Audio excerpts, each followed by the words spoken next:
ನಮಸ್ಕಾರ. ಮೆಗಾ ಸುದ್ದಿ ವಿಶೇಷ ಚರ್ಚಾ ಕಾರ್ಯಕ್ರಮಕ್ಕೆ ಸ್ವಾಗತ. ನಾನು ಸಂಪತ್ ವಂಡಾರು. ಇವತ್ತಿನ ಮೆಗಾ ಸುದ್ದಿಯಲ್ಲಿ ನಾವು ಚರ್ಚೆ ಮಾಡ್ತಾ ಇರುವಂತ ವಿಚಾರ ಅಂತ ಹೇಳಿದ್ರೆ ಇಡ್ಲಿ. ದಕ್ಷಿಣ ಭಾರತದ ಅತ್ಯಂತ ಪ್ರಸಿದ್ಧ ಖಾದ್ಯಗಳಲ್ಲಿ ಒಂದು ಇಡ್ಲಿ.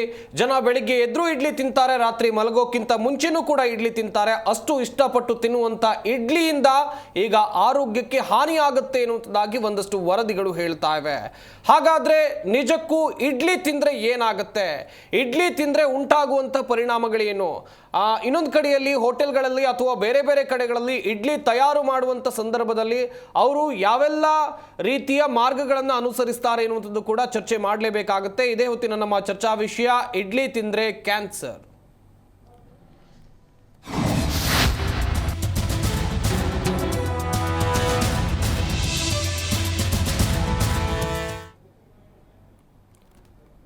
ದಕ್ಷಿಣ ಭಾರತದ ಪ್ರಸಿದ್ಧ ಖಾದ್ಯ ಅಂತ ಹೇಳಿದ್ರೆ ಅದು ಇಡ್ಲಿ. ಇಡ್ಲಿ ತಿನ್ನುವ ಮುಂಚೆ ಈಗ ಎಚ್ಚರ ವಹಿಸಬೇಕು ಅಂತೇಳಿ ವರದಿಗಳು ಹೇಳ್ತಾ ಇವೆ. ಕ್ಯಾನ್ಸರ್ಗೆ ಕಾರಣ ಆಗುತ್ತಂತೆ ಹೋಟೆಲ್ ಇಡ್ಲಿ. ಹೋಟೆಲ್ಗಳಲ್ಲಿ ಇಡ್ಲಿ ತಯಾರಿಕೆಗೆ ಪ್ಲಾಸ್ಟಿಕ್ ಬಳಕೆ ಮಾಡ್ತಾರೆ. ಆಹಾರ ಇಲಾಖೆಯಿಂದ ಆತಂಕಕಾರಿ ವರದಿ ಈಗ ಹೊರಗೆ ಬಿದ್ದಿದೆ. ಆಹಾರ ಇಲಾಖೆಗಳಲ್ಲಿ ಆಹಾರ ತಯಾರಿಕೆಗಳಲ್ಲಿ ಪ್ಲಾಸ್ಟಿಕ್ ಬಳಕೆ ಮಾಡಲಾಗ್ತಾ ಇದೆ ಎನ್ನುವಂಥ ವರದಿ ಇದು. ಹಾನಿಕಾರಕ ವಸ್ತು ಹೊರಸೂಸುವ ಪ್ಲಾಸ್ಟಿಕ್ ಹೋಟೆಲ್ ಆಹಾರಗಳು ಎಷ್ಟು ಸುರಕ್ಷಿತ ಎನ್ನುವಂಥದ್ದಾಗಿ ಇಲ್ಲಿ ಪ್ರಶ್ನೆಗಳು ಹುಟ್ಟಿಕೊಳ್ಳುತ್ತೆ. ಹಾಗೆಯೇ ನಾನಾಗಲೂ ಕೂಡ ಹೇಳ್ತಾ ಇದ್ದೆ, ಇಡ್ಲಿ ತಿನ್ನೋದ್ರಿಂದ ಕ್ಯಾನ್ಸರ್ ಬರುತ್ತೆ ಅಂಥೇಳಿ ಆಹಾರ ಮತ್ತು ಗುಣಮಟ್ಟ ಇಲಾಖೆ ನಡೆಸಿದಂಥ ಟೆಸ್ಟ್ ಏನಿದೆ, ಪರೀಕ್ಷೆ ಏನಿದೆ, ಇದರಲ್ಲಿ ದೃಢಪಟ್ಟಿದೆ.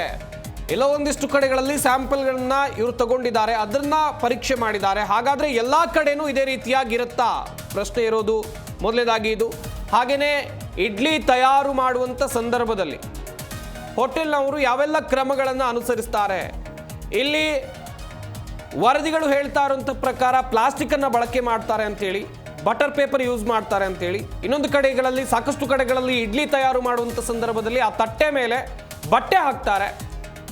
ಇದನ್ನು ಕೂಡ ಗಮನಿಸಬೇಕಾಗುತ್ತೆ.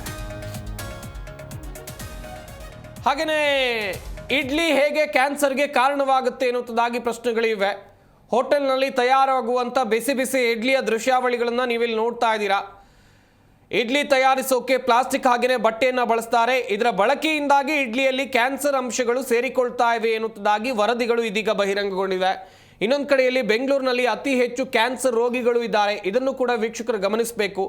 ಹಾಗೆಯೇ ಇಡ್ಲಿಗಳಲ್ಲಿ ಕ್ಯಾನ್ಸರ್ ಹರಡುವಂಥ ಅಂಶಗಳು ಪತ್ತೆಯಾಗಿದೆ ಅಂತೇಳಿ ವರದಿಗಳು ಹೇಳ್ತಾ ಇರೋದೀಗ. ಇದು ಸೇವನೆಗೆ ಯೋಗ್ಯ ಅಲ್ಲ ಅಂತ ಹೇಳ್ತಾ ಇದ್ದಾರೆ.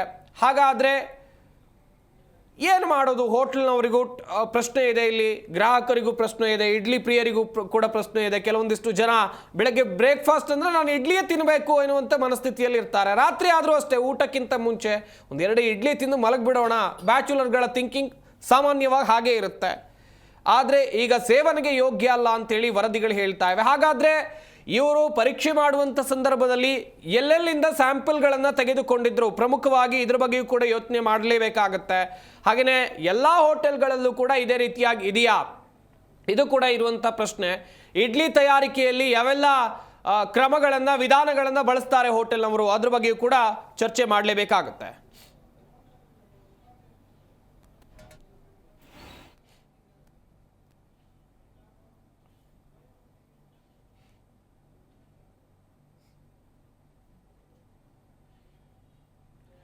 ಬಹಳ ಗಂಭೀರವಾದಂಥ ವಿಚಾರ, ಚರ್ಚೆಯನ್ನು ಮಾಡ್ತಾ ಹೋಗೋಣ. ಮಾಹಿತಿಯನ್ನು ಕೊಡ್ತಾರೆ ನಮ್ಮ ಸ್ಟುಡಿಯೋದಲ್ಲಿ ಅತಿಥಿಗಳು ಕೂಡ ಜಾಯ್ನ್ ಆಗಿದ್ದಾರೆ.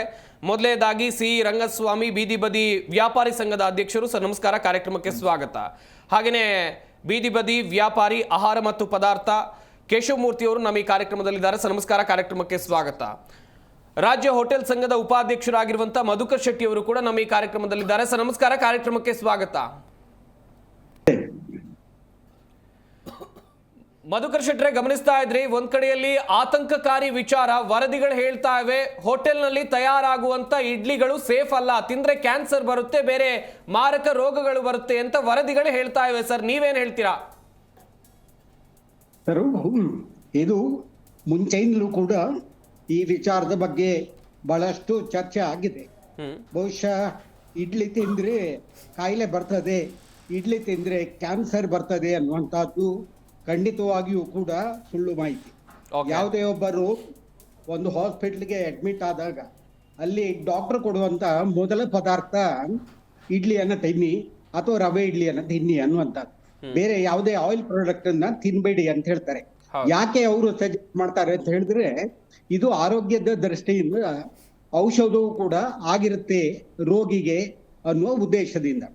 ಇಲ್ಲಿ ಕ್ಯಾನ್ಸರ್ ವಿಷಯ ಹೇಗೆ ಹುಟ್ಟುಕೊಳ್ತು ಅಂತ ಹೇಳಿದ್ರೆ, ಬಹುಶಃ ಹಿಂದಿನಿಂದಲೂ ಕೂಡ ನಾವು ಹೋಟೆಲ್ನವ್ರು ಇರ್ಬೋದು ಅಥವಾ ಕ್ಯಾಂಟೀನ್ ಅವ್ರು ಇರ್ಬೋದು, ಇಡ್ಲಿಯನ್ನ ತಯಾರಿ ಮಾಡುವಾಗ ಬಹುಶಃ ತಟ್ಟೆಯ ಮೇಲೆ ಕಾಟನ್ ಬಟ್ಟೆಯನ್ನ, ಅಂದ್ರೆ ಹತ್ತಿ ಬಟ್ಟೆ ಅಂತ ಹೇಳಿದ್ರೆ ಕಾರಾ ಕ್ಲಾತ್ ಅಂತ ನಾವು ಹೇಳ್ತೀವಿ.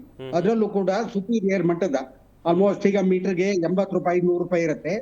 ಆ ಬಟ್ಟೆಯನ್ನ ಖರೀದಿ ಮಾಡಿ ಆ ಬಟ್ಟೆಯನ್ನ ಆ ಚೌಕಳತೆಯಲ್ಲಿ ಟೈಲರ್ ಹತ್ರ ಕೊಟ್ಟು ಸ್ಟಿಚ್ ಮಾಡಿಸಿ ಆ ಬಟ್ಟೆ ಒದ್ದೆ ಮಾಡಿಬಿಟ್ಟು ತಟ್ಟೆಯ ಮೇಲೆ ಇಟ್ಟು ತದನಂತರ ಇಡ್ಲಿಯನ್ನ ನಾವು ಹಾಕ್ತಾ ಇದ್ವಿ. ಇದರಿಂದ ಪ್ರಯೋಜನ ಏನಂತ ಹೇಳಿದ್ರೆ, ಇಡ್ಲಿ ಸಾಫ್ಟ್ ಆಗಿ ಬರ್ತಾ ಇತ್ತು. ಮತ್ತೆ ಇಡ್ಲಿಯ ಫಿನಿಶಿಂಗ್, ಯಾಕಂದ್ರೆ ಇಡ್ಲಿ ತೆಗೆದು ಕೊಡುವಾಗ ಪ್ರತಿಯೊಬ್ರು ಕೂಡ ಉಲ್ಟ ಹಾಕಿ ಕೊಡ್ತಾರೆ. ಆ ಮೇಲ್ಪದರ ಅಂದ್ರೆ ಅದರ ಫಿನಿಶಿಂಗು ಇಡ್ಲಿದು ಅಷ್ಟು ಸ್ಮೂತ್ ಆಗಿ ಜನರಿಗೆ ಕಾಣಿಸ್ತಾ ಇತ್ತು. ಈ ದೃಷ್ಟಿಯಲ್ಲಿ ಎಲ್ಲರೂ ಕೂಡ ಹೋಟೆಲ್ನವರು ಬಟ್ಟೆಯನ್ನ ಉಪಯೋಗಿಸಿ ಇಡ್ಲಿಯನ್ನ ಹಾಕ್ತಾರೆ. ಈಗ ಆರೋಗ್ಯ ಇಲಾಖೆ ಇರಬಹುದು ಅಥವಾ ಸಂಬಂಧಪಟ್ಟ ಡಿಪಾರ್ಟ್ಮೆಂಟ್ ಅವರು ಕೆಲವೊಂದು ಕಡೆ ರೈಡ್ ಅನ್ನ ಮಾಡಿದ್ದಾರೆ, ನಾವು ನೋಡಿದೀವಿ. ಸಾಮಾನ್ಯವಾಗಿ ಹೊರಗಡೆ ತಿಂಡಿ ಪದಾರ್ಥಗಳನ್ನ ಮಾರುವಂತಹ ಕೆಲವು ಜಾಗದಲ್ಲಿ ಓಪನ್ ಆಗಿ ಅವರು ಪ್ಲಾಸ್ಟಿಕ್ ಶೀಟ್ ಅನ್ನ ಬಳಸ್ಕೊಂಡು ಇಡ್ಲಿಯನ್ನ ಹಾಕಿ ಜನರಿಗೆ ಕೊಡ್ತಾ ಇದ್ರು. ಸೊ ಇದರಿಂದ ಖಂಡಿತವಾಗಿಯೂ ಕೂಡ ಗ್ರಾಹಕರ ಆರೋಗ್ಯದ ಮೇಲೆ ಭಯಂಕರವಾದಂತಹ ಪರಿಣಾಮವನ್ನ ಬೀರುವ ಚಾನ್ಸಸ್ಗಳಿವೆ. ಇದು ಪ್ರೂವ್ ಕೂಡ ಆಗಿದೆ.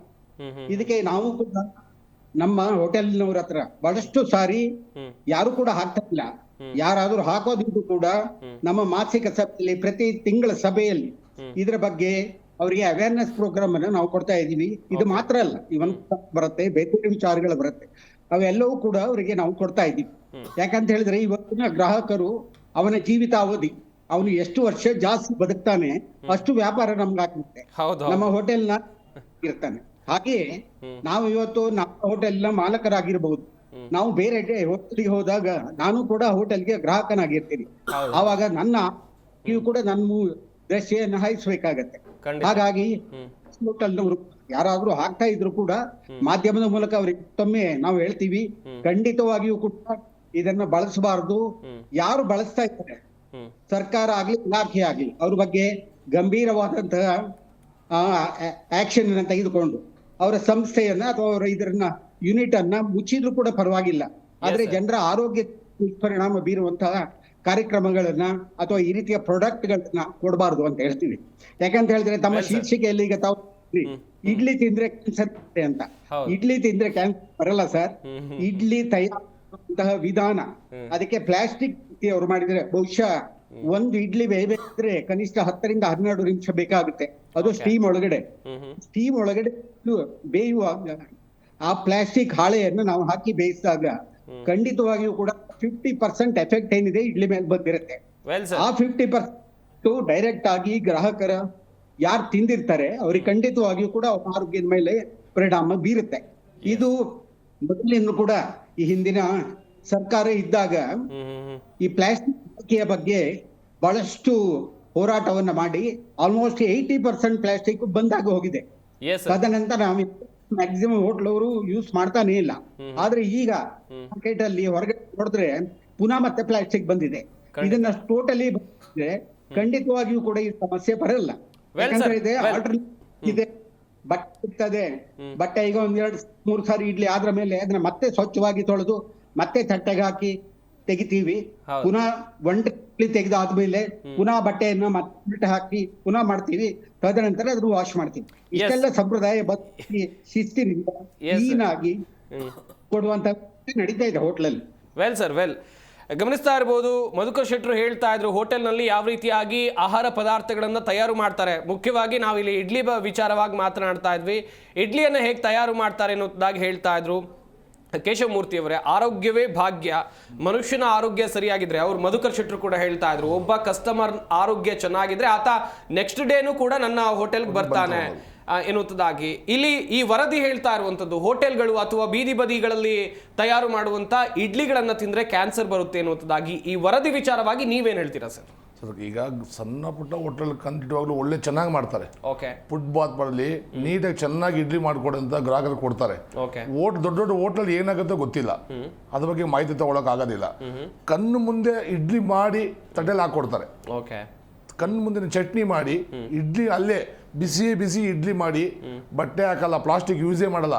ಸತತವಾಗಿ ಇದು ಅವೇರ್ನೆಸ್ ಆಗಿದೆ BBMP ಇಂದನೂ ಅಥವಾ ಎಲ್ಲ ಕಾರಣ ಮಾತಾಡಿ ಇದನ್ನ ನಮ್ಮ ಸಂಘಟನೆಯಿಂದನೂ ಅಥವಾ ಈ ಬೀದಿ ವ್ಯಾಪಾರಿಗಳ ಒಂದು ಒಕ್ಕೂಟದಿಂದನೂ ಇದು ನಾವು ಎಲ್ಲರಿಗೂ ಹೇಳಿದೀವಿ ಪ್ಲಾಸ್ಟಿಕ್ ಉಪಯೋಗಿಸಬಾರ್ದು ಅಂತ. ಹಂಗಾಗಿ ಈಗ ಪ್ಲಾಸ್ಟಿಕ್ ಮುಕ್ತ ಆಗಿದೆ, ಆಲ್ಮೋಸ್ಟ್ 50-60% ಆಗಿದೆ. ಅವ್ರು ಹೇಳೋದು ಕರೆಕ್ಟ್ ಆಗಿದೆ, ಅದು ಪ್ಲಾಸ್ಟಿಕ್ ಇಲ್ವೇ ಇಲ್ಲ ಈಗ. ಹಂಗಾಗಿ ಇಡ್ಲಿ ತಿನ್ನೋದ್ರಿಂದ ಕ್ಯಾನ್ಸರೇ ಬರುತ್ತೆ ಅಂತ ತಾವು ಹೇಳ್ತಾ ಇದ್ರ, ಈಗ ಅವೇರ್ನೆಸ್ ಆಗ್ತಾ ಇದೆ. ಬಟ್ ಬೀದಿ ವ್ಯಾಪಾರದಲ್ಲಿ ದೊಡ್ಡ ದೊಡ್ಡ ಹೋಟೆಲ್ ಏನಾಗ್ತದೆ ಗೊತ್ತಿಲ್ಲ ಸರ್. ಬೀದಿ ವ್ಯಾಪಾರ ಖಂಡಿತ ಒಳ್ಳೆ ನೀಟಾಗಿ 100% ಹೇಳ್ತೀರಾ ಸರ್? ಎಲ್ಲ ಬೀದಿ ಬದಿ ವ್ಯಾಪಾರಿಗಳು ಬಳಕೆ ಮಾಡ್ತಿಲ್ಲ ಸರ್, ಈಗ ಮಾಡ್ತಾ ಇಲ್ಲ ಸರ್. ಆದಷ್ಟು 60-70% ಕವರ್ ಆಗಿದೆ. ಕವರ್ ಯೂಸ್ ಮಾಡ್ತಾ ಇಲ್ಲ. ಎಲ್ಲರಿಗೂ ತೊಂದರೆ ಒಳ್ಳೆ ಒಂದು ಅಭಿಪ್ರಾಯ ಕೂಡ ಇದೆ ಅದರಲ್ಲಿ. ಇಡ್ಲಿ ಈಗ ನೋಡಿ ಸರ್, ದೊಡ್ಡ ದೊಡ್ಡ ಹೋಟೆಲ್ ಇಡ್ಲಿ 20 ರೂಪಾಯಿ 30 ರೂಪಾಯಿ ಇದೆ. ಸಣ್ಣ ಪುಟ್ಟ ಗಾಡಿಯಲ್ಲಿ 10 ರೂಪಾಯಿ ಜನ ಬಂದು ಅಲ್ಲೇ ತಿನ್ಕೊಂಡು ನಿಮ್ದಾಗಿ ಹೋಗ್ತಾವ್ರೆ. ಇದನ್ನ ಒಳ್ಳೆ ಚಟ್ನಿ ಸಿಗ್ತಾ ಇದೆ, ಸಾಂಬಾರ್ ಸಿಗ್ತಾ ಇದೆ, ತುಂಬಾ ಜನ ಬರ್ತಾ ಇದೆ ಸರ್. ಎಲ್ಲ ಹೋಟೆಲ್ ನೋಡಿ ಈಗ ಫುಟ್ಬಾಲ್ ತುಂಬಾ ರಶ್ ಇದೆ. ಹೋಟೆಲ್ ದೊಡ್ಡ ರೇಟ್ ಜಾಸ್ತಿ, 40 ರೂಪಾಯಿ 50 ರೂಪಾಯಿ ಇದೆ. ಒಂದು ಪ್ಲೇಟ್ ತಗೊಬಂದು 150-200 ರೂಪಾಯಿ ಬೇಕು. ಇಲ್ಲಿ 20-30 ರೂಪಾಯಿ 40 ರೂಪಾಯಿ ಸಿಗುತ್ತೆ. ಸಣ್ಣ ಪುಟ್ಟ ಜನ ಇಲ್ಲೇ ತಗೊಂಡು ನಿಮ್ದಾಗಿ ತಗೊಂಡು ಹೋಗ್ತಾರೆ. ಪಾರ್ಸಲ್ ಸಹ ತಗೊಂಡು ಹೋಗ್ತಾರೆ. ಇದನ್ನ ಪ್ಲೇಟ್ ಕವರ್ ಪಾರ್ಸಲ್ ಅಂದ್ಬಿಟ್ಟು ಒಂದು ಬಟ್ಲ್ ತಗೊಂಡ್ಬರ್ತಾ ಇದ್ದಾರೆ. ನೀಟಾಗಿ ಬಾಕ್ಸ್ ಟೈಪಲ್ಲಿ ತಗೊಂಡೋಗಿ ಮನೆಗೆ ಪಾರ್ಸಲ್ ಮಕ್ಕಳು ಕೊಡುವಂಥದ್ದು ಎಲ್ಲ ಕೊಡ್ತಾ ಇದ್ದಾರೆ ಸರ್. ಅದು ಎಸ್ ಗಮನಿಸ್ತಾ ಇರ್ಬೋದು. ಸಾಕಷ್ಟು ವಿಚಾರಗಳ ಕುರಿತು ಮಾಹಿತಿಯನ್ನು ಕೊಟ್ಟರು. ಈಗ ರಂಗಸ್ವಾಮಿ ಅವರನ್ನು ಪ್ರಶ್ನೆ ಮಾಡ್ತಾ ಹೋಗೋಣ ಸರ್. ಪ್ರಮುಖವಾಗಿ ಸಾಕಷ್ಟು ಕಡೆಗಳಲ್ಲಿ ಇಲ್ಲಿ 15 ದಿನಗಳ ಕಾಲ ದಾಳಿಯನ್ನು ಮಾಡಿದಂಥ ಆಹಾರ ಇಲಾಖೆ 500 ಇಡ್ಲಿ ಸ್ಯಾಂಪಲ್ಗಳನ್ನು ತೆಗೆದುಕೊಂಡಿದೆ. ಇದರಲ್ಲಿ ಬೀದಿ ಬದಿ ವ್ಯಾಪಾರಿಗಳು ಇದ್ದಾರೆ ಅಥವಾ ಹೋಟೆಲ್ನವರು ಇದ್ದಾರೆ. ಎಲ್ಲ ಕಡೆಯಲ್ಲಿ ದಾಳಿ ಮಾಡಿ ಈ ಸ್ಯಾಂಪಲ್ಗಳನ್ನು ತೆಗೆದುಕೊಂಡಿದ್ದಾರೆ. ಈ ವರದಿಗಳು ಹೇಳ್ತಾ ಇರುವಂಥ ವಿಚಾರ ಕ್ಯಾನ್ಸರ್ ಬರುತ್ತೆ ಅಥವಾ ಆರೋಗ್ಯಕ್ಕೆ ಹಾನಿಕಾರಕ, ನೀವೇನು ಹೇಳ್ತೀರಾ ಈ ವಿಚಾರ? ಇದು 100% ಸತ್ಯ. ಯಾಕೆಂದರೆ ನಿಮ್ಮ ಚಾನಲೇ ನಾನು ಸುಮಾರು ಸತಿ ಹೇಳಿದ್ದೀನಿ, ಪ್ಲಾಸ್ಟಿಕ್ಕನ್ನು ಯೂಸ್ ಮಾಡಬೇಡಿ. ಓಕೆ, ಪ್ಲಾಸ್ಟಿಕ್ಕು ಇವಾಗ ಇಡ್ಲಿಗೆ ಮಾತ್ರ ಕ್ಯಾನ್ಸರ್ ಅಂತಲ್ಲ, ಮಸಾಲೆ ದೋಸೆಗೂ ಬರ್ತದೆ, ಓಕೆ, ರೈಸ್ ಬಾತ್ಗೆ ಬರುತ್ತೆ, ವಡೆಗೆ ಬರುತ್ತೆ. ಹೆಂಗೆ ಬರುತ್ತೆ? ಮುಂಚೆ ಹಿಂದಿನ ಇದ್ದಾಗ ಹೋಟ್ಲಲ್ಲಿ, ಇವತ್ತು ಹೋಟ್ಲು ಅಂದರೆ ಏನಾಗಿದೆ ಅಂದರೆ ದೊಡ್ಡ ದೊಡ್ಡ ಹೋಟ್ಲಲ್ಲಿ ಕೆಲವು ಯೂಸ್ ಮಾಡ್ತಾರೆ ಪ್ಲಾಸ್ಟಿಕ್, ಕೆಲವು ಜನ ಯೂಸ್ ಮಾಡಲ್ಲ. ಓಕೆ, ಈ ಚಿಕ್ಕ ಅಂಗಡಿ 10,000 ಅಡ್ವಾನ್ಸು, ಒಂದು 50,000 ಅಡ್ವಾನ್ಸು, ಒಂದು 5,000 ಬಾಡಿಗೆ, 10,000 ಬಾಡಿಗೆ, ಇವತ್ತು 75% ಪ್ಲಾಸ್ಟಿಕ್ ಯೂಸ್ ಮಾಡ್ತಾ ಇದ್ದಾರೆ. ಓಕೆ, ಯಾಕೆ ಹೇಳ್ತೀನಿ ಕೇಳಿ. ಇವತ್ತು ಹೋಟ್ಲವರು ಮುತ್ತುಗದೆಲೆ ಇಲ್ಲ, ಬಾಳೆ ಎಲೆ ಇಲ್ಲ, ಹೌದು, ಇವೆರಡು ಹೋಗೇ ಬಿಡ್ತು. ಸಿಂಪಲ್ ಇವಾಗ ಏನಪ್ಪ ಅಂದರೆ ಎಲ್ಲ ಬಾಕ್ಸು, ಯಾರೋ ರೊಟ್ಟಿ ಬಾಕ್ಸು ಕವರ್ ಸುತ್ತಬಿಟ್ಟು ಹಾಕ್ಬಿಡೋದು. ಓಕೆ, ಈ ಕವರಿಂದ ಕೆಮಿಕಲ್ ಬರುತ್ತಲ್ಲ, ಬಿಸಿ ಪದಾರ್ಥ ಇಡ್ಲಿ ಅಂತ ಅಲ್ಲ, ನೀವು ಅದು ಬಿಸಿ ಪದಾರ್ಥ ಮಸಾಲೆ ದೋಸೆ ಹಾಕಿ ಮತ್ತು ರೈಸ್ ಬಾತ್ ಹಾಕಿ ಮತ್ತು ಇಡ್ಲಿ ಹಾಕಿ ವಡೆ ಹಾಕಿ ಏನು ಮಾಡ್ತೇವೆ ಪಾರ್ಸಲ್ ಮಾಡಿದಾಗ ಆ ಬಿಸಿಗೆ ಹಾವಿಗೆ ಏನಾಗುತ್ತೆ, ಆ ಕೆಮಿಕಲ್ ಆ ಫುಡ್ ಮೇಲೆ ಅಣುತ್ತೆ. ನಿಜ ನಿಜ ನಿಜ. ಆ ಫುಡ್ ಮೇಲೆ ಹನಿಕ್ದಾಗ ಏನಾಗುತ್ತೆ ಅಂದರೆ ಕ್ಯಾನ್ಸರ್ಗೆ ಆಹಾರ ತಿಂದಾಗ ಹೊಟ್ಟೆ ಒಳಗೆ ಹೋಗುತ್ತೆ. ಇದು ಹೇಳ್ತಾ ಇರ್ತಕ್ಕಂಥದ್ದು ನಾನು ಇವಾಗ, ಯಾಕೆಂದರೆ ಹೋಟೆಲ್ಲು ಪರವಾಗು ಅಂತ ಹೇಳ್ತಾ ಇಲ್ಲ, ಬೀದಿ ವ್ಯಾಪಾರ ಪರವಾಗಿ ಅಂತಲ್ಲ. ಇವತ್ತು ಗ್ರಾಹಕರು ಎಚ್ಚೆತ್ಕೊಳ್ಬೇಕಾಗುತ್ತೆ. ಖಂಡಿತ ಖಂಡಿತ. ಗ್ರಾಹಕರು ಏನು ಮಾಡ್ತಾರೆ ಅಂದರೆ ಫಸ್ಟ್ ಅಲ್ಲಿ ತಿನ್ನಬೇಕಾದ್ರೆ ನೀನು ಪ್ಲಾಸ್ಟಿಕ್ಕನ್ನು, ಇವಾಗ ಒಂದು ಉದಾಹರಣೆ, ಪಾರ್ಸಲ್ ಮಾಡ್ತಾರೆ. ಇವಾಗ ಹೆಂಗಾಗಿದೆ ಅಂದರೆ ಊಟ ಮಾಡಿ ಬಿಸಾಕ್ ಹೋಗ್ಬಿಡ್ಬೇಕು. ಓಕೆ, ಇವಾಗ ಮುಂಚೆ ಹಿಂಗಿಲ್ಲ. ಅದೇನಾಯ್ತು, ಊಟ ಮಾಡಿ ಗ್ರಾಹಕರು ಯೋಚನೆ ಮಾಡಬೇಕು. ಹೋಟೆಲ್ಲಿ ನೀನು ಪ್ಲಾಸ್ಟಿಕ್ ಯೂಸ್ ಮಾಡ್ತಾ ಇದೆಯಾ, ನಿಂದು ಬೇಡ ಇಡ್ಲಿ. ಫುಟ್ಪಾತಲ್ಲಿ ನೀನು ಪ್ಲಾಸ್ಟಿಕ್ ಯೂಸ್ ಮಾಡ್ತಾ ಇದೆಯಾ, ನನಗೆ ಬೇಡ ಇಡ್ಲಿ. ಇದನ್ನ ಗ್ರಾಹಕರು ಎಚ್ಚೆತ್ಕೊಳ್ಬೇಕು. ಪಾಪ ಸರ್ಕಾರ, ಎಷ್ಟು ಕೇಂದ್ರ ಸರ್ಕಾರ, ರಾಜ್ಯ ಸರ್ಕಾರ ಇದ್ರ ಬಗ್ಗೆನೇ ತರಬೇತಿಗಳನ್ನ ಕೊಟ್ಟಿದೆ ಮತ್ತು ಅವೇರ್ನೆಸ್ ಮೂಡಿಸಿದೆ. ಬಟ್ ಆಹಾರ ಇಲಾಖೆ ಇದಕ್ಕೆ ಸಂಪೂರ್ಣವಾಗಿ ಫುಡ್ ಆಕ್ಟ್ ಕೆಳಗಡೆ 2006 ಅಲ್ಲಿ ಇವ್ರಿಗೆ ಫೆನಿಟಿನೂ ಇದೆ. ಓಕೆ, ಪ್ಲಾಸ್ಟಿಕ್ ಯೂಸ್ ಮಾಡಿದ್ರೆ ಕ್ಯಾನ್ಸರ್, ಇದರಿಂದ 5,000ರಿಂದ 50,000 ಫೆನಿಟಿ ಇದೆ. ಇದೆಲ್ಲ ಮಾಡಬೇಕಾಗತ್ತೆ. ಗ್ರಾಹಕರು ಎಚ್ಚೆತ್ಕೊಳ್ಬೇಕಾಗತ್ತೆ. ಗ್ರಾಹಕರು ಏನಾಗುತ್ತೆ ಅಂದರೆ, ಇವಾಗ ಉದಾಹರಣೆ ತಗೊಳ್ಳಿ, ನಾನು ಶಾಂಪಲ್ ಹೇಳ್ತೀನಿ. ಇವಾಗ ಹೆಂಗಿದೆ, ಹೋಟ್ಲಲ್ಲಿ ದೋಸೆ ಪಾರ್ಸಲ್ ಮಾಡ್ತಾರೆ, ಬಾಳೆಲೆ ಹಾಕಲ್ಲ. ಹೌದು. ಅವ್ರೇನು ಮಾಡ್ತಾರೆ, ಕವರ್ ಇರ್ತದಲ್ಲ ಆ ಬಿಸಿಗೆ ಹಾಕಿ ಕೊಟ್ಟಾಗ ಮಡ್ಚಂಗೆ ಕೊಡ್ತಾರೆ, ಅದಕ್ಕೆ ಕೆಮಿಕಲ್ ಇರ್ತದೆ. ಬಿಸಿ ತಣ್ಣಗಿರೋ ಪದಾರ್ಥ ಹಾಕಿದ್ರೆ ಏನೂ ಆಗಲ್ಲ. ಅದು ಬಿಸಿ ಹಾಕಿದಾಗ ಏನಾಗಿದೆ, ಆ ಬಿಸಿಗೆ ಆವಿಯನ್ನ ಎಳ್ಕೋತದೆ, ಅದು ಕೆಮಿಕಲ್ ಉದ್ಭವಾಗುತ್ತೆ. ಇಡ್ಲಿ ಬಂದಾಗ ಇಡ್ಲಿಗೆ ಏನು ಮಾಡುತ್ತೆ, ಬಟ್ಟೆ ಯೂಸ್ ಮಾಡಲ್ಲ ಇವಾಗೆಲ್ಲ ಪ್ಲಾಸ್ಟಿಕ್ ಹಾಕ್ತಾರೆ, ಇಲ್ಲ ಎಣ್ಣೆ ಸವರ್ ಬಿಡ್ತಾರೆ. ಯಾಕೆ ಎಣ್ಣೆ ಇಡ್ಲಿಗೆ ಬಟ್ಟೆ ಹಾಕಲ್ಲ ಅಂದ್ರೆ, ಆ ಸ್ಟೀಮ್ಗೆ ನೀರು ಅನುಕ್ತಾಗ ಏನಾಗುತ್ತೆ, ಇಡ್ಲಿ ತೂತ್ ಬರುತ್ತೆ, ಆ ನೀರು ಕುತ್ಕೋದು ಇಡ್ಲಿ ವೇಸ್ಟ್ ಆಗುತ್ತೆ ಅಂತೇಳಿ ಇವಾಗ ಅದನ್ನ ಕೆಲವು ಜನ ಆ ಇಡ್ಲಿ ಸ್ಟೀಮ್ ಬಂದಾಗ ಮೇಲೆ ಒಂದು ತಟ್ಟೆ ಹಾಕ್ಬೇಕು. ಇವ್ರೇನ್ ಮಾಡ್ತಾರೆ, 3-4 ಒಂದು ಇಡ್ಲಿ ಸ್ಟೀಮ್ ಬರುತ್ತೆ, ಆ ಹಾವಿಗೆ ಏನಾಗುತ್ತೆ, ನೀರು ಹನಿಕ್ತಾಗ ಏನಾಗುತ್ತೆ, ಆ ಇಡ್ಲಿ ತೂತ್ ಬರುತ್ತೆ, ಆವಾಗ ಇಡ್ಲಿ ಸರಿಲ್ಲ ಅಂತೇಳಿ ಫ್ರೆಂಟ್ ಆಗುತ್ತೆ, ಬಿಸಿಗಾಗುತ್ತೆ. ಇದು ಸಿಂಪಲ್ ಏನ್ ಮಾಡಿದ್ರೆ ಇವಾಗೆಲ್ಲ ಪ್ಲಾಸ್ಟಿಕ್ ಇಲ್ಲಿ ಅಂತಲ್ಲ, ಇಡೀ ಕರ್ನಾಟಕ ರಾಜ್ಯದಂತ ಆಗಿರ್ಬೋದು, ಇಡೀ ಫ್ರೆಂಟ್ ಆಗಿರ್ಬೋದು. ಇವಾಗ ನಾನು ಎಷ್ಟೋ ಸರಿ ನಾನು ಸಚಿವರಿಗೆ ನಾನೇ ಕಂಪ್ಲೇಂಟ್ ಕೊಟ್ಟಿದ್ದೀನಿ, ಸರ್ ಇದು ಹಂಬೂರ್ ಬಿರಿಯಾನಿ ಮತ್ತು ಚಿಕ್ಕ ಹೋಟೆಲ್ಗಳಾಗಿರ್ಬೋದು, ನಮ್ಮ ಫುಟ್ಪಾತ್ ವ್ಯಾಪಾರಿಗಳು ಕೆಲವು ಜನ ಎಷ್ಟೋ ಕಂಟ್ರೋಲ್ ಮಾಡಿಸಿದ್ದೀನಿ. ನಾನೇ ಹೇಳ್ತೀನಿ, ಆಹಾರ ಇಲಾಖೆ ಹಾಕಿ ಫೆನಿಟಿ ಹಾಕಿ ಅಂತ ಹೇಳ್ತೀನಿ, ನಾವು ಫ್ರೆಂಡ್ ಮಾಡಿದ್ದೀನಿ. ಯಾಕೆ ಹೇಳ್ತೀನಿ ಅಂದ್ರೆ, ಇವತ್ತು ನಾನು ತಿನ್ಬೋದು ಒಂದು ಹೋಟ್ಲೊಳಗೆ, ಇಲ್ಲ ಇನ್ನೊಂದು ಫುಟ್ಪಾತ್ ತಿನ್ಬೋದು, ನನ್ನ ಮಕ್ಕಳೇ ತಿನ್ಬೋದು. ಆ ಕ್ಯಾನ್ಸರ್ ಅನುಭವಿಸಿ ಬಂದಾಗ ಅದು ನಮಗೆ ಎಫೆಕ್ಟು. 5 ಲಕ್ಷ 10 ಲಕ್ಷ 15 ಲಕ್ಷ ಖರ್ಚಾಗುತ್ತಲ್ಲ, ಆ ಕುಟುಂಬದವ್ರು ಒಂದಕ್ಕೋಸ್ಕರ ಇಲ್ಲ ಫ್ರೆಂಡ್. ಫಸ್ಟು ಗ್ರಾಹಕರಿಗೆ ನಾನು ಕೈ ಮುತ್ತು ಕೇಳ್ತೀನಿ, ನಿಮ್ಮ ಚಾನಲ್ ಮುಖಾಂತರ, ಜಿ ಚಾನಲ್ ಮುಖಾಂತರ ನೀವು ಏನೇ ತಗೊಳ್ಳಿ, ಪಾರ್ಸಲ್ ಮಾಡಬೇಕಾದ್ರೆ ನೋಡಿ, ನೀವು ಇಡ್ಲಿದ್ ಮಾತ್ರ ಫ್ರೆಂಡ್ ಮಾಡ್ತಾ ಇದ್ದೀರಾ, ಪಾರ್ಸಲ್ ಬಂದಾಗ ಅವನು ಯಾರು ಹೋಟ್ಲೆ ಆಗಿರ್ಬೋದು, ಫುಟ್ಪಾತ್ ಆಗಿರ್ಬೋದು, ಆ ಪಾರ್ಸಲ್ ಕೊಟ್ಟಾಗ ರೈಸ್ ಬಾತ್ ಕೊಡ್ಲಿ, ದೋಸೆ ಕೊಡ್ಲಿ, ಗೋಬಿ ಮಂಚೂರಿ ಕೊಡ್ಲಿ, ಬಟ್ ಪ್ರತಿ ಒಂದು ಫುಟ್ಪಾತಲ್ಲಿ ಯಾವುದೇ ಐಟಮ್ ಕೊಡ್ಲಿ, ಆ ಪ್ಲಾಸ್ಟಿಕ್ ಕೊಟ್ಟಾಗ ತಕ್ಷಣಲೇ ಆ ನಮ್ಮ ಆಹಾರ ಇಲಾಖೆ ಒಂದು ನಂಬರ್ ಓಡಿಸ್ಬಿಟ್ಟು, ಆ ನಂಬರ್ ಇಂಥ ನಾನು ಪ್ಲಾಸ್ಟಿಕ್ ಯೂಸ್ ಮಾಡ್ತಾ ಇದ್ರೆ ಇವರಿಗೆ ಫೆನಿಟಿ ಹಾಕಿ ಅಂತೇಳಿ ಖಂಡಿತ ಉಪಯೋಗ ಆಗುತ್ತೆ. ಇದಾದ ಮಾಡಬೇಕು, ಗ್ರಾಹಕರು ಎಚ್ಚೆತ್ಕೊಳ್ಬೇಕು. ನಾನು ಇಲ್ಲಿ ಯಾಕೆ ಹೇಳ್ತೇನೆ, ಸುಮಾರು ನಿಮ್ಮ ವಾಹಿನಿಯಲ್ಲಿ ಬಹಳ ಚರ್ಚೆಗಳು ಮಾಡಿ ಅಂದರೆ, ಈ ಕ್ಯಾನ್ಸರಲ್ಲಿ ಪಾಪ ಹೋಗ್ಬಿಟ್ರೆ ಹಾಸ್ಪಿಟ್ಲಲ್ಲಿ ಬರೀ ಕ್ಯಾನ್ಸರ್ ರೋಗಿಗಳೇ ಇದ್ದಾರೆ ಇಡೀ ರಾಜ್ಯದಂತ. ಇದು ಅವಾಯ್ಡ್ ಮಾಡಬೇಕಂದ್ರೆ ಕೇಂದ್ರ ಸರ್ಕಾರನೂ ಸಹಿತ ಅವಾಯ್ಡ್ ಮಾಡಬೇಕು, ರಾಜ್ಯ ಸರ್ಕಾರ ಇದು ಅವಾಯ್ಡ್ ಮಾಡಬೇಕು, ವೈರ್ಲೆಸ್ ಮಾಡಬೇಕು, ಗ್ರಾಹಕರು ಎಚ್ಚೆತ್ಕೊಳ್ಬೇಕು. ಇಡ್ಲಿ ತಯಾರಿಕೆ ಅಥವಾ ಹೋಟೆಲ್ನಲ್ಲಿ ತಯಾರಾಗುವಂಥ ಆಹಾರಗಳ ವಿಚಾರವಾಗಿ ನಾವು ಮಾತನಾಡ್ತಾ ಇದ್ವಿ. ಇಡ್ಲಿ ತಿಂದರೆ ಕ್ಯಾನ್ಸರ್ ಬರುತ್ತೆ ಎನ್ನುವುದಾಗಿ ವರದಿಗಳು ಹೇಳ್ತಾ ಇವೆ. ನಿಜಕ್ಕೂ ಕೂಡ ಆತಂಕಕಾರಿ ಅಂತೇಳಿ ಒಂದಷ್ಟು ಜನ ಅಭಿಪ್ರಾಯವನ್ನು ವ್ಯಕ್ತಪಡಿಸ್ತಾ ಇದ್ದಾರೆ. ಹಾಗೆ ನಾವು ಚರ್ಚೆಯನ್ನು ಮಾಡ್ತಾ ಇದ್ವಿ, ಹೋಟೆಲ್ಗಳಲ್ಲಿ ಯಾವ ರೀತಿಯಾಗಿ ಇಡ್ಲಿ ತಯಾರಿಕೆ ಆಗುತ್ತೆ ಎನ್ನುವುದಾಗಿ. ಮಧುಕರ್ ಶೆಟ್ಟರನ್ನ ಮಾತನಾಡಿಸ್ತಾ ಹೋಗೋಣ. ಅದಕ್ಕಿಂತ ಮುಂಚಿತವಾಗಿ ಹಾಗೆಯೇ ತಜ್ಞ ವೈದ್ಯರಾಗಿರುವಂಥ ಡಾಕ್ಟರ್ ಶರದ್ ಕುಲಕರ್ಣಿ ಅವರು ನಮ್ಮ ಈ ಕಾರ್ಯಕ್ರಮದಲ್ಲಿ ಜಾಯ್ನ್ ಆಗಿದ್ದಾರೆ. ಸರ್ ನಮಸ್ಕಾರ, ಕಾರ್ಯಕ್ರಮಕ್ಕೆ ಸ್ವಾಗತ.